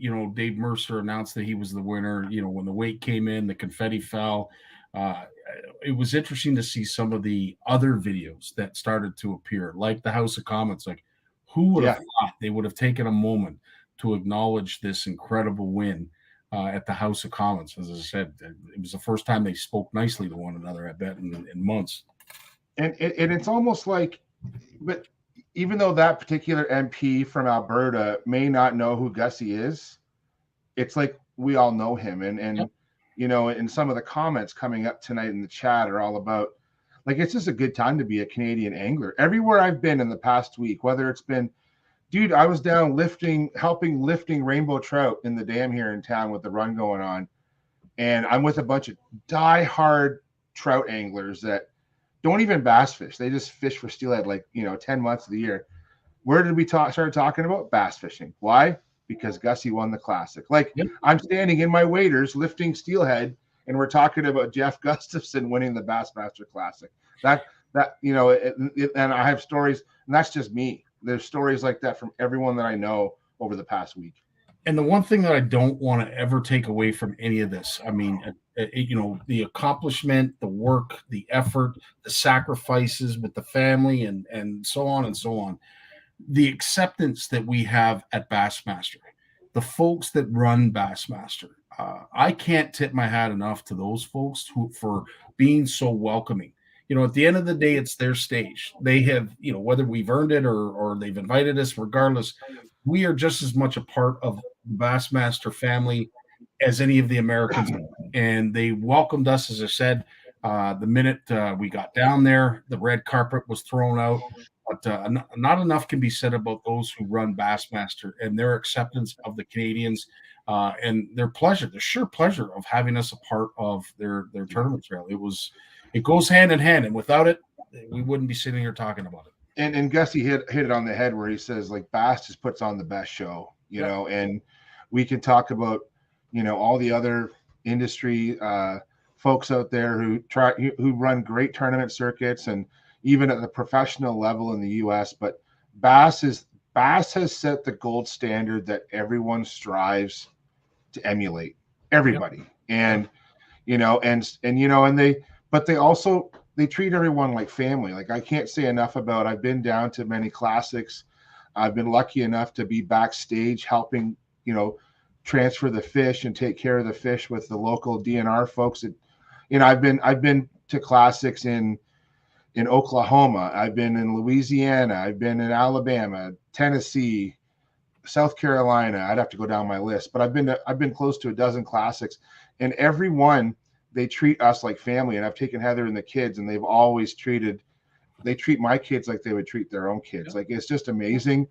And it's a real welcoming thing. And went to, sitting back at home was a little hard to watch not be there. But you know what, to watch, like, even Scotty, your live footage you did, of Jim's award, I'm sitting there and I know a lot of those people in that room from Bass and from the Hall of Fame. And some of them I've reached out to, and they've reached out to me for articles and stuff. And man, they're all just good people, genuine people. And it's fishing, man. That's what fishing does to people. And, even Lauren's talking about how important fishing is to people. And we're not just talking about catching fish. It's so much deeper than that. And, this whole show has morphed into this tonight, and it's really cool, dude. It is. And as I said, it's because of all of you folks and the ones who come here every Monday and watch and participate and engage and ask great questions. Manny's asked this. I didn't get a chance to ask Gussie, but Manny, I'll ask Jay just because it's here. What is your favorite place to fish in Ontario? You know what? So I have. It depends on where my mind's at, but I think if I had to pick a place, it's Long Point Bay. And the reason why it's Long Point Bay, and I don't have a picture handy. I don't. So that's where I grew up fishing. So I don't. It's not the best place to fish. The fishing is great there, but I love fishing there because that's where I grew up fishing, and I've had the blessed opportunities to fish literally all across the province and in the US. I've gone to many different tournaments and lakes across the US, and I've had some great memories with folks. But for me, I have an emotional tie with fishing. And, I can tell you that growing up, I grew up in a household where my parents were separated, and I'm not going to get into all that kind of negativity, but I will say that, growing up and having an outlet like fishing to lean on during those times, it was important to me. And, and I think that it's important to so many other people too, that in times of, I don't know, stress or sadness or whatever you want to do, that's what fishing brings to so many people. And we have that common bond between all of us that fish. And sure, we want to catch our next personal best, and and all those kinds of great things. But in the end, it's why are we standing there on that riverbank, right? 100%. So now the other cliche thing to say, Manny, is I want to fish where they're biting. That's my second favorite place to fish, because I fish for just about any species out there. And, events like the CFN Fish Off show how much I love to fish everywhere that I can for whatever I can catch. So, and right now, and we'll talk about this is springtime. Things are starting to roll. There's still great ice fishing happening in Ontario. It's a great time of year because down here in the south, the rivers are raging right now. We didn't get out fishing this weekend because, dude, it's dangerous. There's actually dangerous water conditions right now. But that's exciting because spring, the good spring fishing is about to just start to roll between sucker runs, catfish, the steelhead are on the move, and then we're going to get into panfish and pike fishing, and oh man, it's just going to roll. We're just rolling now. We're just at the peak of the wave, and as that water starts to come down, all these high rivers, we're going to just start rolling into some great fishing. You mentioned the common bond, and I would say all of us have that common bond right now. Hurry up, winter, get the out of here. For our Western folks who have still 3 feet of snow in their backyard, they're like, Scotty, pump your brakes, dude. But here we are right on the cusp, as you mentioned. Yes, there are some species that have closed now that we're going to have to wait to reopen, but new species have opened up. They're now coming into the shallows. They're now coming into the flows. So we have opportunities to now target species that we weren't able to during the hard water season, and we are so looking forward to it. But yes, it just seems to be one hurdle after another, and we're all chomping at the bit. Gussie has certainly lit a flame under all of us to get out there and enjoy fishing with his recent win. But needless to say, as a common denominator of all of us anglers, hurry up, spring, and get here. Hey, so there's some great comments here about pike fishing in the chat. And I want to give a shout out, and a lot of you met. I didn't get to go to CanCast this weekend, so I live vicariously through all the stories and updates. If you haven't listened to these guys yet, so they've had an Instagram account for a while, Average Ontario Anglers, the AOA, and they started a podcast, and they just did an episode 4 spring pike fishing, and I recommend everyone listen to that. I listened to that today. Before work, and I put it on with my morning coffee, and I just let my phone play in the background while I was checking emails. Honestly, they hit all the great points, so I'm not going to get into a pike seminar tonight about water temps and about, where to go and what the females do and the males do and all, but they kind of hit all the key points. So look, honestly, give those guys a shout out. Average Ontario Anglers, they're on Instagram. They have their own podcast now on Spotify and on Apple Podcasts. Check it out. They're doing some good stuff out there, and they're pretty real. Like, they don't have a lot of money, and they're very frugal, but they do a lot of great promotion of baits and line and lures and a lot of Ontario companies. So definitely give them a listen. They got some cool content going out there. That's awesome. Fantastic segue to talk a little bit more about spring fishing. And of course, steelhead are, if they're not running already, they are soon to run, depending on where you live and where you are and what your water temps are and how much flow you're experiencing. But as Jeremy's asking, anybody seen the steelhead run? I'm starting to see them show up here in the credit. Yeah, down here in Lake Erie, we've had the runs have been sporadic all winter because it's been so mild, and so I'm curious to see what happens with the local numbers after this flow, because part of me thinks that our big run has already come through, because we had such mild temps back through February, and we had some high flow events, not as high as this one right now, but down here in Lake Erie, typically by trout opener, a lot of our steelhead have spawned and they're on their way back to the lake. Whereas, and I'm curious this year, and I'm going to guess that a lot of the Lake Ontario tribs that so many of our listeners will target, like Duffins, Oshawa, Wilmot, Bowmanville. I've been seeing some crazy pictures of Bowmanville Fishway with fish moving through. I'm going to bet that a lot of the fish are going to have spawned and drop back this year because of the mild winter that we've had. The water temps are just been creeping up a little earlier than normal. Now I say that they're creeping because we're not jumping up because we haven't had any warm spring days, Scotty. Like we haven't had any double-digit weather. Like, you know, we usually get a little taste of that in March, and we really haven't had that at all. So I'm curious to see how it all kind of pans out, but definitely steelhead are on the move. And I'm going to give everyone a little tip of advice here. 50 degrees Celsius is like, or sorry, 50 degrees Fahrenheit, 10 degrees Celsius is like a magic temperature to me, because that's the spawning temperature for white sucker. It's also when channel catfish will really start to get on the move. And I'm often asked about when we should start to target certain species. And I believe that in the spring, 50 Fahrenheit or 10 Celsius is that sweet spot where things really start to get moving in the spring. Now, by that weather, by that temperature, usually the pike are all done spawning or close to that. So the pike are in kind of a post-spawn, but then the crappie are just starting to get going. The steelhead are just finishing at that temperature, but the white suckers are getting moving. So whatever your fancy is, you know, bass fishing isn't quite going yet. I see George chiming in. I was just going to say, he is so looking forward to the steelhead run. Yeah. Yeah. He loves those adipose fin fish so much. But, you know, and this year, well, George, I'm very jealous of George this year because, you know, Lake Nipissing is going to have bass season opening on May 20th. We've talked about it on this show, you know, so this year there's going to be 4 zone 10 Lake Nipissing. May 20th, bass season opens this year. So if there are any bass heads out there that want to go north, and you don't have to drive as far north as some of those zones where it's open year round, it's a little closer to home for a lot of folks. So definitely, you know, definitely something to look at. Sonia, your point, 22, but then we get back down into single digit highs, and at night we're creeping down below zero. And that's what's been happening. Like on Saturday, Scotty, we got up to like 17 here.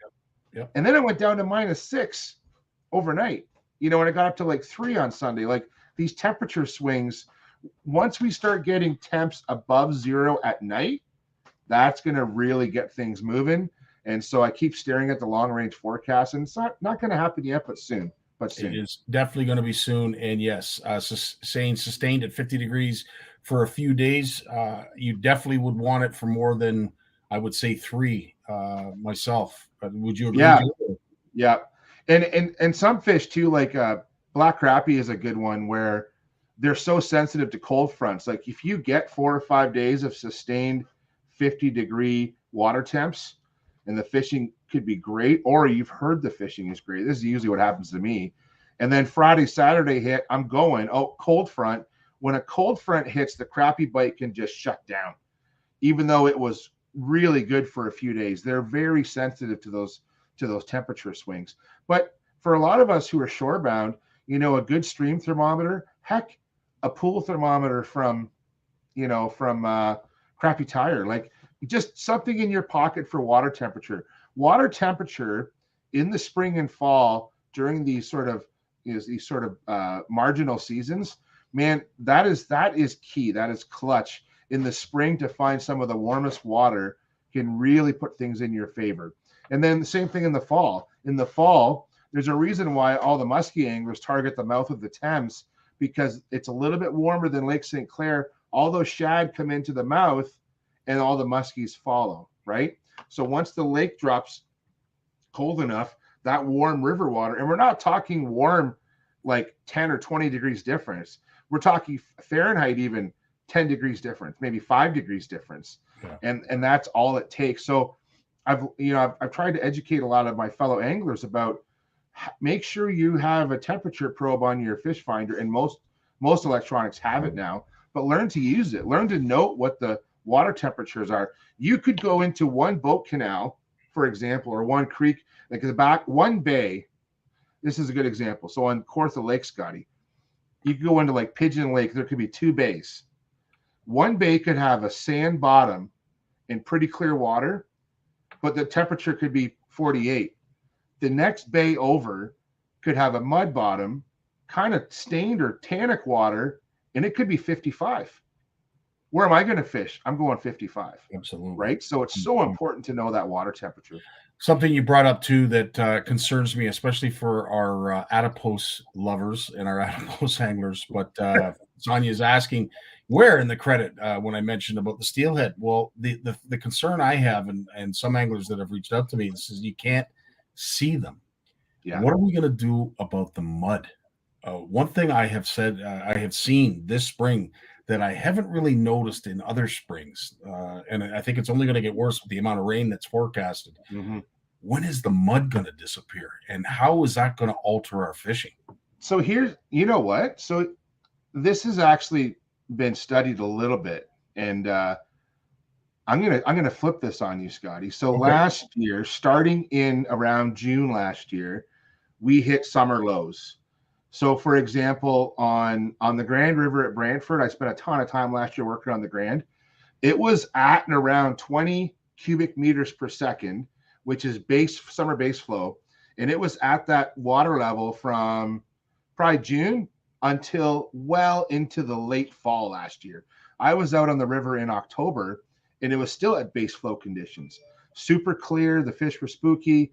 You know, what happens though is that so all year though, sediment's trickling into these rivers, right? Trickle in, and it's not getting flushed out. And I know this is a family show, but basically some of these rivers right now are getting an enema, is what's happening. And all this mud is flushing out. This flushing is really good for riverine species that are going to spawn. Whether you're a walleye, whether you're a white sucker, a red horse sucker, I hate to say it, a trout, you know, a rainbow trout this spring. It's a flushing right now. It's getting flushed out. And I think it's awesome to see this happening. Now, you know, comment in the chat, urban sprawl. So Sully Outdoors, urban sprawl. Yeah, there's a lot of issues with urban sprawl. Even with agriculture here down in the southwestern part of the province where I am, you know, we're almost at 90% agriculture in our watersheds around here. And although over the past few decades, there has been a significant increase in the amount of tree cover along the creeks, but in the fields themselves, we could do a better job of keeping those soils intact. And we're getting a lot of runoff, and it's washing that silt and that fine sediment into our creeks and rivers. And that we are seeing higher turbidity levels over time in a lot of these agricultural systems too. So it is a problem. It is a problem for sure. So based on your knowledge and years of fishing and targeting adipose fin fish, or just fishing the rivers in general, do you suggest getting into high vis once the opener opens for everybody? Mm-hmm. You get into high vis baits, or do you just wait for that water to clear a little bit? I think you got to wait for that water to clear a little bit. It's so sort of the general rule is fishing's better on the downswing. I'll even say that having worked and volunteered a lot with some of the steelhead groups that do a lot of fish lifts, you know, and where we're collecting fish, we're tagging fish, things like that. A lot of the fish don't move during these high events, but as that water starts to come down, they'll start to move. Some of the best fishing for steelhead is as the water's dropping and you get into that, you'll hear about this thing called steelhead green, you know, and so instead of the walleye chop, it's the steelhead green. Yeah. Well, what is that? Basically, when you get into a steelhead river or creek, and when the water gets around about a foot of visibility, maybe a foot and a half, that could be the sweet spot. Now, that might only last for a few days. And the smaller the system, the quicker that clears, right? So now what you can do is that different systems have different clarity. So for example, and I can't believe I'm giving this away. There's people are going to get mad at me for this, but I'm going to give it out anyways. So you can have some systems that are more urbanized. So this is my hint to everybody. Urban systems and agricultural systems will have more turbidity, more mud flowing down them, take longer to clear up. Systems that have a lot of forest cover, they clear faster because a lot of that fine sediment is trapped within the forest themselves. And the forests actually like filter out that nasty sediment and kind of trap it. And so there's a lot of systems. If you know a system that's got a lot of forest cover, that's going to clear really fast versus other systems. Now, there are some systems like the Thames River, for example, below London, which is just muddy all the time. And why is it muddy? Well, the local soils are actually a lot of clay-based soils. So the Lower Grand River below Brantford, from Brantford to the lake, it just steadily gets more and more turbid because it goes from sandy clay or sandy loam soils in Brant County, and it goes through Haldimand County, so through Caledonia, Cayuga, Dunnville. It just gets muddier and muddier, and a lot of that's because of the local base soils, the clay. They call that the Haldimand clay plain. Where I live in Norfolk County, it's the Norfolk sand plain. Our rivers here flush out really fast and clear up really fast. So you have to know your local rivers and how they behave under different conditions. The only way you're ever going to learn that, and like even for Sonia, I know you're listening in. Oh, she just jumped back on. Good. You don't want to miss this, Sonia. Go out on the days, no matter what day, go check the river. Even if you don't take a rod in your hand, you know it's going to be high. Go to the river, have a look at it. Go on the Environment Canada website and check what the water levels were the day you fished or the day you visited. Then you'll be like, you know what? That river was really good fishing 2 days ago. Oh, it was at 10 cubic meters per second. But 3 weeks ago, I was there and it was high and muddy and raging and I couldn't get a drift in. Oh, it was at 100 cubic meters per second. So you start to learn. You get lazy doing this, though, Scotty, because there'll be days where Trevor wants to go fishing and I'm like, no, the river's at 42 cubic meters per second. We got to wait for it to drop to 32. Like, I hate to say that. I've ruined myself because some days I don't even go because I know it's not going to be that good. But reality is you can be more efficient of an angler. Maybe you don't fish River A, you're going to go to B or C based on how much rain that you've had. Holy smokes. So I'm sure a lot of you who are just like me, you're probably writing this down. You're recording it. Listen to it again. Buddy, that was a lot of information. Really build appreciate YouTube. That. George, with this answer, I would assume, it sums it up. He likes his beer cold.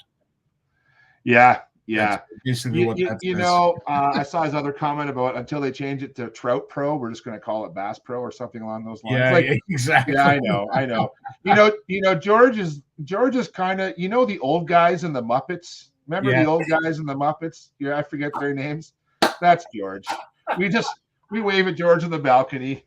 We wave. No, I love George. We share a lot of information back and forth, and I love it. I love his comments for sure. I really, truly appreciate it because I come from a multi-species background, but I have a lot of friends who are straight adipose anglers. They could care less about bass.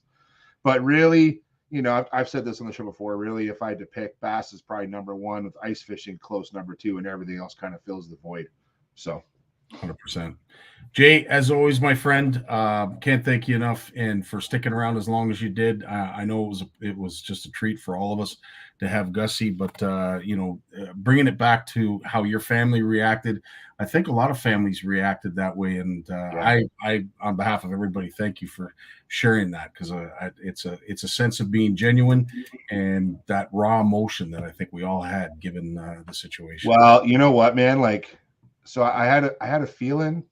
This is what I'll close with. I had a feeling this was going to happen tonight. I just had my CFN sense was tingling before I logged on, and then when I logged on, you and Jimmy were being kind of smooth talkers for a minute, and then I'm like, okay, bring him out, him out. I know he's coming, and I'm like, I shut my camera off and I knocked on because I have the unfinished thing down here. I gave a couple of taps like Morse code because Trevor was like, are they gonna have Gussie on tonight? Like it was gonna happen. So, but that says that's who Gussie is. He's gonna make time for Jimmy. He's gonna make time for us. So thanks everyone for coming tonight. It was great to sit in the bleachers with the rest of you tonight and just enjoy listening to Jeff talk. And listen, everyone should go back and re-listen to this on this broadcast because it was really, really good. I'm gonna listen to it again too. Amen, brother. Well, listen, thanks for your time as always and everything that you bring to the show. Can't thank you enough, and enjoy your week, Jay. Thanks, guys. I'm going to keep listening because Moose is coming. I want to hear the CanCast. Yeah, I want to hear that. I want to hear that because I didn't get to go, so I want to hear all that. So I'm going to sign off, but I'm going to keep listening. Have a good night, guys. All right. Take care, Jay. And Moose, right after a word from our sponsor. When it comes to Canadian food, we've got your back with flavors like lemon pepper, beer batter, campfire barbecue, lemon pepper dill, garlic butter and chives, and crispy Cajun. We've got a mix for every meal. Whether you're serving East Coast shrimp, West Coast salmon, succulent walleye, chicken wings, or veggies, we've got you covered. Coat your food in outdoor flavors. Available online or at these fine retailers. Moose is in the house. What's up? What's up? What's up? Well, as always, dude, thanks for taking the time to join us and sitting patiently in the back. Again, for all you do, dude, CanCast, there was a host of characters that helped out in a large way. You were definitely at the forefront. I can't say enough. I was at the bottom of the totem pole, and Yeah. I can't tell you that there are a ton more people that were involved with that show that I tip my hat to, because it was phenomenal. But before we get into CanCast, because it all happened so quickly, you had the classic, you had CanCast, you had the gatherings and the parties and the socials and the Bassmasters like Expo. And dude, you want to talk about tackle at the Expo?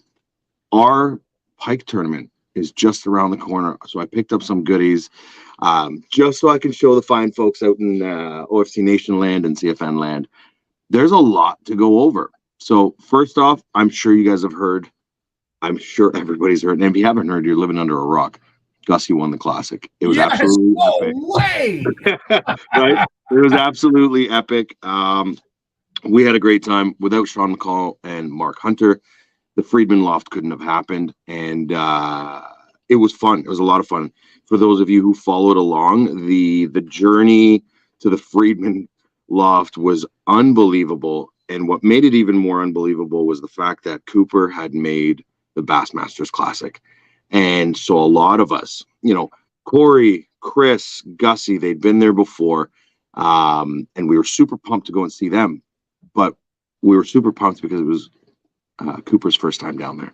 So the weeks leading up to it, whether it was the Cooper shirts, which by the way, we are going to give one of those away tonight. So we do have one or two Coop shirts left, and he just said, Moose, give them away. Yeah, man. Yeah, man. And you know what? I'm so proud of that kid. It's not even funny. Yep. And I'm again, the smallest person on the totem pole. There are a plethora of guys who have shown him the ways and took him out fishing, took him out to events, fished with him, taught him, guided him. There's a million and one different people, but the amount of support from his family and friends during this journey was amazing. So when the whole t-shirt hat idea popped up, we were like, absolutely. And we need to make big heads. And those big heads are still in Knoxville. I'm getting photos from a few people I know out there. My buddy Luke, he's like, these big heads are all over the place. He's like, he's in a different part of Tennessee. And Luke, if some of you don't know, Luke Duncan, he runs a podcast called Low Budget Live. And he's like, I'm still seeing these Cooper heads around town. Like they're happening around different places. So I know Carrie and Kelly posted a bunch of pictures of everyone who had a Cooper big head. And, they were at grocery stores and on boats and walking around the show and with rubber ducks. And Cooper's head's been everywhere. But Coop did his best while he was out there, and he ran into some like motor troubles, I believe. I don't know if that's been put out there or not, but trolling motor issues. I think there's something wasn't tied down properly. Anyway, long story short, he was fine. He was back on the water. It was really cool to watch him do that for the first time. It was incredible to see how much support went down to watch him do that first time. It was even more incredible to go and witness Corey, Chris, and Gussie do their thing. And when Gussie, dude, I can't tell you how incredible. Like Mercer says it best. He says, you look around the whole arena and there was Canadian flags everywhere. And like it's an I can't even imagine what was going through his head. I can't imagine what was going through Mercer's head. He just wanted to squeeze his buddy until his head popped off, sort of thing. It was a very magical moment, and to be there all together, and to have, you know, everybody under one roof, thanks to Sean McCall, thanks to Mark Hunter, thanks to all our friends at Shimano, Bob Mahoney, Lee, Bill, Tim from Geiger Tech. You know, we hosted a couple of gatherings the night before the big win. And the night before the big win, they said, Moose, can we do this again? I said, absolutely. He says, it's not if, it's when he wins it tomorrow. Not if he wins it tomorrow. We want to throw a giant Canadian party. And we were like, yeah, absolutely. And you had everybody there. You had, whether it was the Koreans, the Aussies, the Americans, the Canadians, everybody under one roof. Not one thing got damaged. Not one person got mad. Not one fight broke out. Not one negative. It was smiles right across everybody's face. 3 floors were absolutely ram-packed with people. We had 5 floors. 3 floors ram-packed with people. And I stopped counting at 225 or 260 or 250. Like, there are over 250 people in the building, and we still had room for more. And it was magical to look outside the balcony and just see a sea of people, and the chants and the laughs and the love. And oh man, it was incredible. Good for you. Well said, man. Incredible.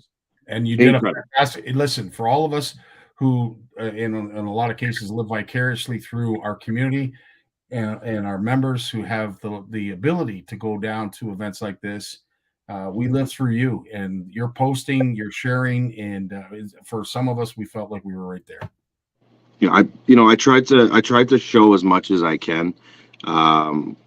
Obviously, some of it had to stay off the air, but Knoxville is one hell of a city to host. Yeah, a fishing tournament. Everything is right there. It was a 5-minute walk down. There were scooters everywhere, electric scooters, and I thought that was the coolest thing. Electric scooters everywhere. You just walk up, you tap, you scan your phone, and you just hop on an electric scooter and go. And then when you were done with it, you just left it on the side of the road. And when you open the app, it shows you where all the scooters are and if they're charged or not. And every night, a truck would go around, pick up the charged scooters, and then drop off fully charged scooters. Knoxville was the perfect location for a classic. The weigh-in was literally, 5 minutes down the road at the arena. The blast off was 10 minutes down the road at the water. All the food and entertainment was down the middle. The expo was unreal. But with that being said, I'm going to show you what I picked up at the expo, because I'm going to give some of it away. Oh, yeah, we're going to give some stuff away tonight that I picked up in Knoxville. I like things that are different. I like things that you don't see every day. Some of you may have seen it in the past. Some of you may have not. But I do know this one company. We spoke actually for quite a bit of time, and they are making a big push out here in Canada. They'll have their tackle available out here, which is kind of cool. It's just something that's different. That's all it is. Now fast forward to CanCast. Obviously, we're exhausted, we're tired. We get back, we're excited because CanCast is blowing up. Kyle and Leanne are stressed. But I remember calling Kyle saying, hey man, how's it going? He says, good. I said, have you been able to breathe? He said, I think everything is in place. So I don't need to tell you, you were there. And for everybody who was there, you can obviously tell how much work went into it. And it was amazing. It was amazing. I didn't hear one negative thing. And if there was anything that was mentioned was there wasn't enough parking. So that is a bonus. That's a positive that there wasn't enough parking, because it was full. And so that way you had a lot of people in the building. There was lots of parking, but it was full. That's why. That's just it. Like, I mean, at the end of the day, if you're a vendor, what do you want? You want foot traffic, right? I don't want an empty parking lot. I want a full parking lot. From the vendors to the prizing 10 days before, they're giving away $1,000 in fishing stuff for 10 days straight. That's $10,000 in fishing stuff, whether it was electronics or rain gear or tackle or rods, or 10 days of giveaways prior to the show. right? And everybody said, well, oh, I have to purchase my tickets. You didn't have to purchase your ticket online. It just made life easier if you purchased your ticket online, and it got you into those draws. And the morning of at 9 o'clock, it took 26 minutes to bring through, I think it was just over 5,000 people. 26 minutes. Whereas the previous year, they had problems with the lineup because there were so many people. It just goes to show you that buying the tickets online, a quick scan, and boom, you're in. That lineup didn't stop moving. Everybody had said the lineup just kept going. Everybody was in within 26 minutes. So troubleshooting, this is what this guy's all about, right? So he sees a problem, he wants to fix it, boom, he fixed it. So my hat's off to him. I'm excited to see what he's going to do with the show next year, because honestly, I think it was close to perfect. It was close to perfect. I don't, as I said, I mean, I guess everybody has their opinions, but at the end of the day, there's a logistics factor. Yes, there would be a lot of things that, perhaps maybe you'd love to see added, like a kids pond where you could do, your kids could be fishing. There'd be more interaction and engagement with the kids. But at the end of the day, you might not have the room. We're like, where do you put that? What do you sacrifice in order to bring that in? It's just one element. The number of speakers and seminars. Would it be easier if it was closer to the action? Yes, 100%. But again, it's all space, right? You gotta work with the space that you're given. So, I don't want to say too much without letting anything out of the bag, but I'll tell you that things are already in place for 2024. Conversations have been had. Leanne and Kyle don't, excuse my French, F around. I think it's okay to say this. I'm not 100% sure, so don't quote me on this, guys. But April 7th is CanCast 2024. I believe that's the word on the street. That's the rumor. I'm spreading a rumor, and I'm the first to say, hey, no broken telephone, no rumors. But I believe April 7th is already set in stone, and I believe those three things that we just mentioned have already been addressed, and the show is going to continue to get better. And if it doesn't get better, it's going to get even better. There you go. And you saw it firsthand. Last year, as I said, big concern with the lineup. Kyle addressed that the minute the show was over, went in and booked the arena. Can we maximize the room? As Mark said, yeah, there was some stuff. Yeah, we could probably do that. Again, not taking away the efforts of all those who had to put that show together, and of course, take it all back down. There's an awful lot of work that's involved in that. And of course, Kyle, if he were here, would be thanking all of those folks that, lend a hand and did such an admirable job putting this show on and taking it apart. Hats off to all of you. And again, you're 100% right, Moose. It's only going to get better.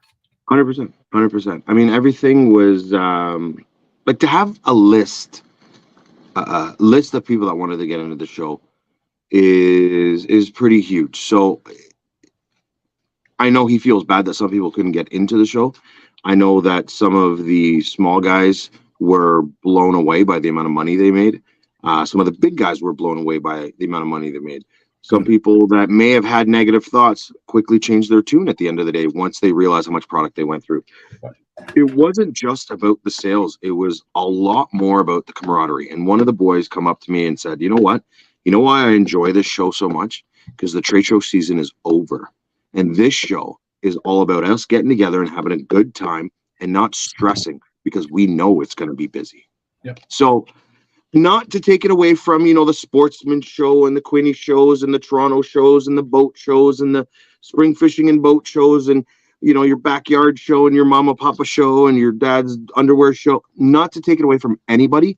It's just, this is the end of the season, the end of the trade show season for a lot of us.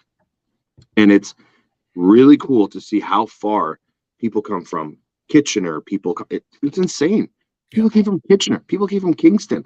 Yeah. You know what? They're going to come down. They're going to go to a hotel room. They're going to have some drinks. They're going to come to the social. They're going to eat. They're going to drink. They're going to buy. They're going to laugh. They're going to sleep, and they're going to go home.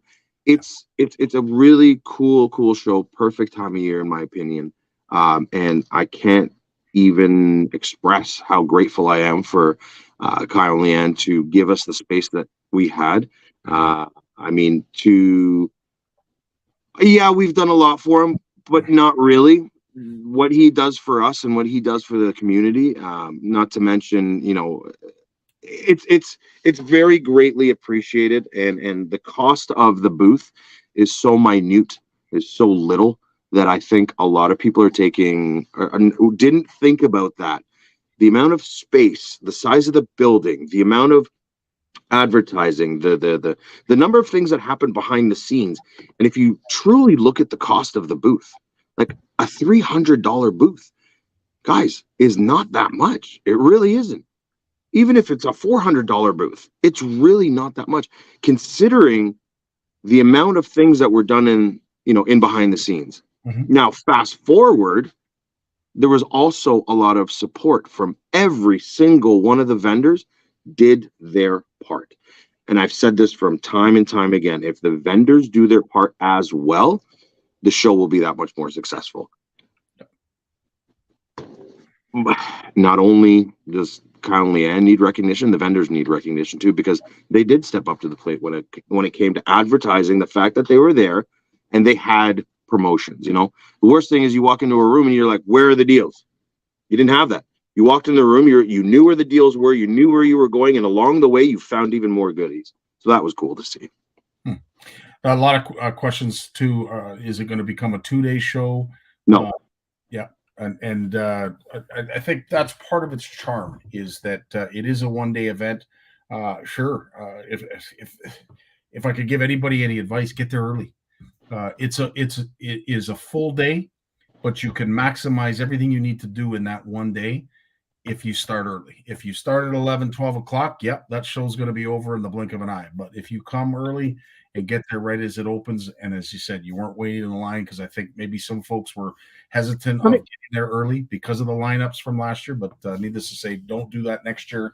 Get there early, and you'll be able to maximize everything you need to get done at that show. I think even the people that did show up at 11, 12 o'clock or even 1 o'clock, you still had time to go through both buildings. But were there as many deals, or were the deals getting better, or did they run out of stuff? I know the Merc oil, that whole thing was a huge hit again this year. They ran out of the Merc oil. $150 was a smoking deal on the Merc oil. There were specific things where there was limited quantities, but there was still a lot, and I'm a buyer. I buy. I'm a buyer. I'm a shopper. Everybody knows this. You ask Colin and Cooper and Tanner and Greg, when we go on these road trips for the road trip, they don't want me going shopping because I just buy. I'm a buyer. I like to buy. Ooh, look at this new shiny thing. I wonder what this is going to do. New drink. See this, for example. These guys were next door to us. Yeah. I now have a new love, and it's this Rice Lake, it's the slow hopped dry. It's a cider. It's delicious. They were next to us the whole time, and I didn't get a chance to go over, and I went over, and next thing you know, 3 flavors and 4 cases later, I own it. I love it. You don't know until you buy it. Amen. You see it, you want it, just buy it. Money comes and goes. The memories and the experiences are forever. Amen, brother. Good point. Great point as always. Now, you want to talk about the OFC Nation charity tournament and the Lumpy Yes. I'm going to bring that up, and we're going to discuss that. You want to tell the giveaway? Do you want to share the giveaway and that first, Moose, or what do you want to? Sure. Yeah. So at the Classic, as you guys know, I like to shop. I like to spend. I like stuff. I found these. Okay, so there's the company there. Rabid Baits, okay. This is the Fox Shot. Oh, okay, I see. Yeah, all right.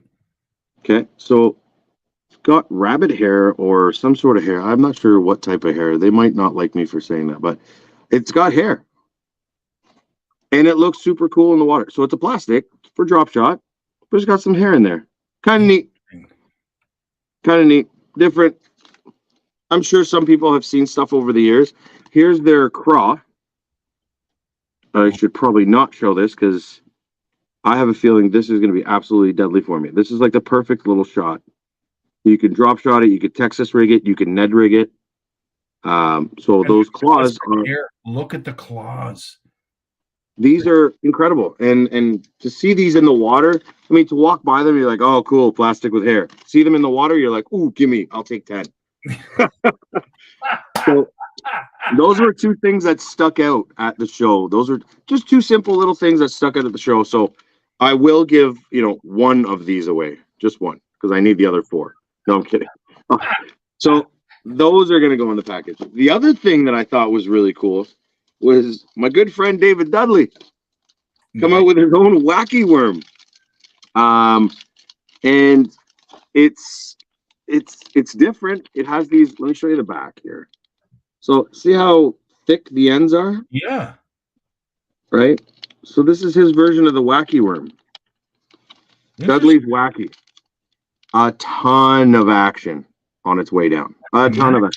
Like, you want to talk about a wobble. If you look it up on YouTube, it's got an incredible wobble. So I'm going to give away I bought extras for a giveaway, watermelon red. Okay, so that watermelon red Dudley's wacky will also be involved in the giveaway. Wow. So again, just things that I found that piqued my interest that I thought, you know what? I'm going to buy 20 or 30 of these and give one away. The deals were too good to pass up. So that's a few things there. But honestly, like, those are just two things that I noticed at the expo. At CanCast, what really stuck out was Cooper and X Zone.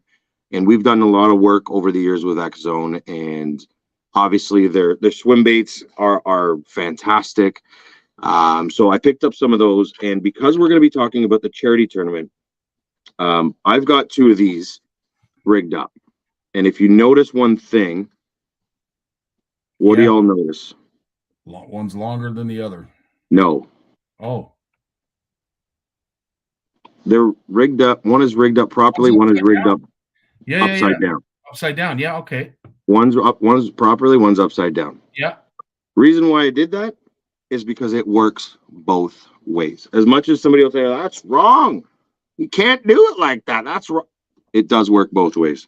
Proven fact, does work both ways. If you watch the Road Trip season 2 episode 1 or Road Trip season 3 episode 1, it works both ways. The action on them is just incredible. Just like, it's got a wicked wobble to it. And for our Pike charity tournament, I'm also going to give away a pack of this right here. Sweet. So thanks to Jim and the fine folks at X Zone, they did hook us up with a package of swim baits, right? So that was another thing that came from CanCast, along with these hooks, BKK hooks. Okay, so these hooks here, and why I think they're special, and why everybody keeps telling me you got to check them out. Met those guys, we had a chat, and Cooper says to me, "Hey man, have you noticed this little plastic thing on it?" I was like, "No." Yeah. You see that? Yeah. Is that a guard so it doesn't slip down the hook? Yeah. Oh, no way. I got one right today. I thought that was kind of cool. Again, cool. Maybe I don't see enough. I just buy and don't see, but I hadn't seen anything like that. And no, that's brilliant though. Great idea. I've actually never seen a hook like that. Yeah, it's they're wicked sharp. So if you hadn't had a chance to check out their website, BKK, check them out. So that was another cool find. So I'm going to include a package of these BKK hooks. So you have the hairy stuff, you have the wacky stuff, you have the swim bait stuff that I'm going to recommend that you guys use at our Balsam Pike tournament that we're going to discuss shortly, and a Shimano spinnerbait. Right? So again, because we're talking about the Pike tournament. Pike tournament's on Balsam, May 20th. Registration is going to be available. You can message any one of us, myself, Jeff, or Scotty. Registration will be available on CSFL at the CSFL website. If you go to special events registration, you'll see the Pike Lunker Bowl. So this is what it is. The Pike Lunker Bowl, Andy runs it every year, and it's a big fish tournament. They have an hourly big fish, and there's an hourly prize. Anywhere from $500 to $1,000 every hour is given away to the biggest pike on the lake. So it's a bit of a game. So if you got 1 or 2 pike in your well and you come in the first hour and you think your pike's the biggest, there's somebody behind you and they got an even bigger pike, and all of a sudden you're pulling out another pike. So, and it's by weight. So it's a big fish tournament by weight hourly. That is the Pike Lunker Bowl. Our tournament is going to run on the same day with the CSFL, and we're going to have a pike tournament as well, but it's going to be by length. So there'll be 2 opportunities to win money. Our weigh-in is going to be at the end of the day, about 3:30, 4 o'clock, and it's going to be first, second, third adult and first, second, third child. Those will be the people that will win, and that'll be for length. That's for the charity tournament. Andy's pike tournament, the Lunker Bowl pike tournament, is 3 people per boat, $200, a prize every hour if you submit a fish. Our tournament is $75 a person. So you can choose to do one, or you can choose to do both. And that's it. Lunch is included. So at the end of the day, we will have a barbecue, and we'll have obviously a ton of giveaways. But what I'm recommending are these swim baits and these spinner baits. So the Shimano spinner bait, the X-Zone swim bait with the BKK hook because it's super sharp. Now, if I'm just saying if it goes as well as I think it is, we're hoping that all the grab bags will have this stuff in it. On top of that, I couldn't find my package of Jackal baits, but I've got the Jackal swim baits, the rhythm waves that, our one and only Mr. JP absolutely loves and adores. I'm also going to throw a package of those in. So tons and tons of goodies. So one person who is going to do this tournament will have stuff to get started with. I don't want to bore you with any other stuff. If you have any questions, I'll happily answer them. Go to csfl.ca to register for the Lunker Bowl and the OFC Nation charity tournament, and or contact myself, Jeff, or Scotty. One question that just popped up, and this was Jeremy. I'm so glad you asked this question because it was a question that I had as well. Is this a catch and release tournament, Moose? Absolutely. Yeah. Now, some would say that why? Why would you do that? At the end of the day, it's all about image. It's all about conservation, and whether we agree pike should be in Balsam Lake or not, if we'd like to see them called or not, we don't have an opinion on this day. Every other day you can conduct yourselves accordingly, but on this day we're all about conservation and preserving the resource to make sure we all practice catch and release. That does come up from time to time at a lot of these pike tournaments. There was one guy who reached out and says, Moose, I want to throw a big giant pike tournament, and it's catch and kill. I'm like, yeah, that doesn't sound very nice. You might think so, I might think so, but Steve, Harry, Joe, and Bob may not think so. So let's not say we did. Some of us agree, catch and kill. Some of us disagree. I know pike is delicious to eat, so if I catch them, I eat them. But I'm not killing them for no reason. So that's my opinion. But as far as the tournament goes, it is catch and release. That's that. That's awesome. Awesome. Yeah. Moose, I don't know how you're going to give all this away. Oh, wait, there's more, baby. Oh, my God, no. Okay, so one other thing that I did notice. So I found this at the Classic. What in the heck is that? I know, right? Look. Is that a scent? What is that? So it's an injector. Okay. I told you, I'm a sucker for these things. So I thought, if I take this and I take this, and as good as this is, and I inject something with this, it's going to work 10 times better, no? I like your logic, Moose. Right? Yeah, I like your logic. Unfortunately, guys, this was the last one they had. But I can't be that guy, so I'm going to give this away too. So you're going to get some bait fuel. You're going to get some of this injector thing. So this is one massive giveaway. And this massive giveaway is going to go to one special person. Now, who is that special person? That one special person is going to be someone who registers for the pike tournament. Yes. So there it is. May 20th, pike tournament and barbecue. CSFL Lunker Bowl, if you choose to do it.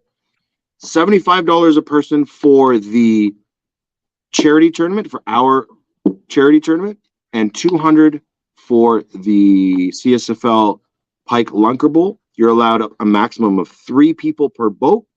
It's an hourly weigh-in for the CSFL.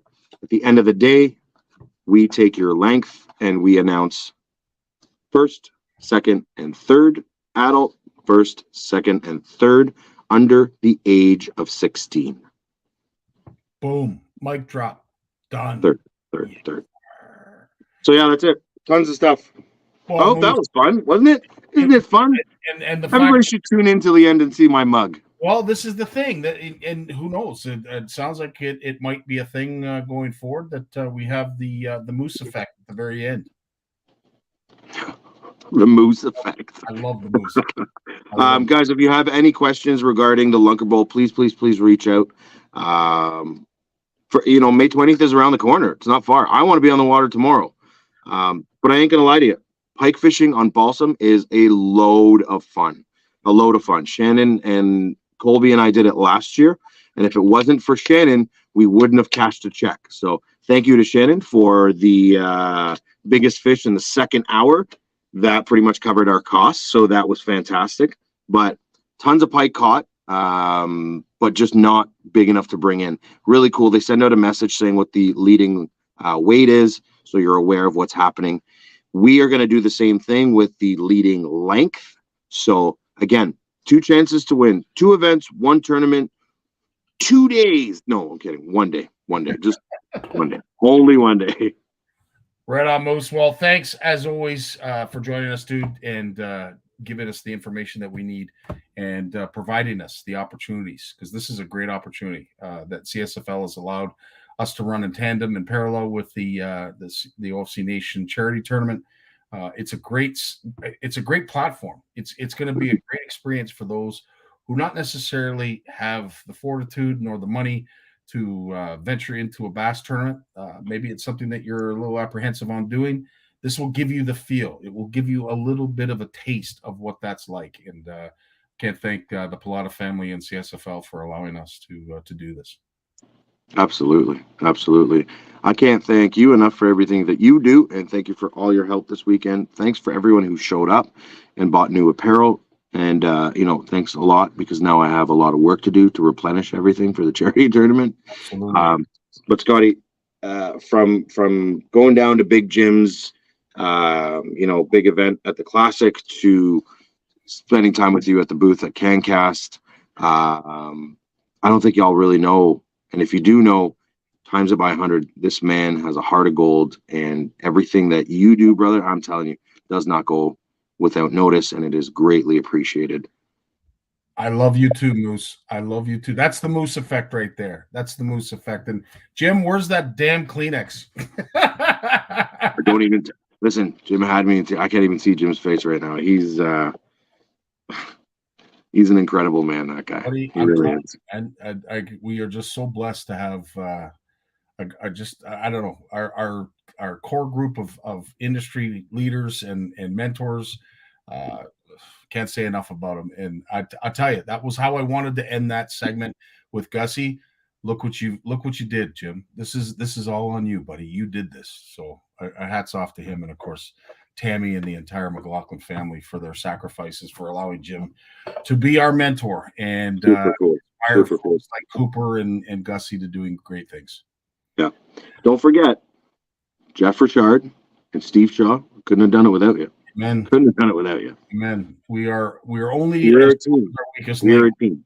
We are lucky. We're lucky to have a whole group of great people beside us. And yeah.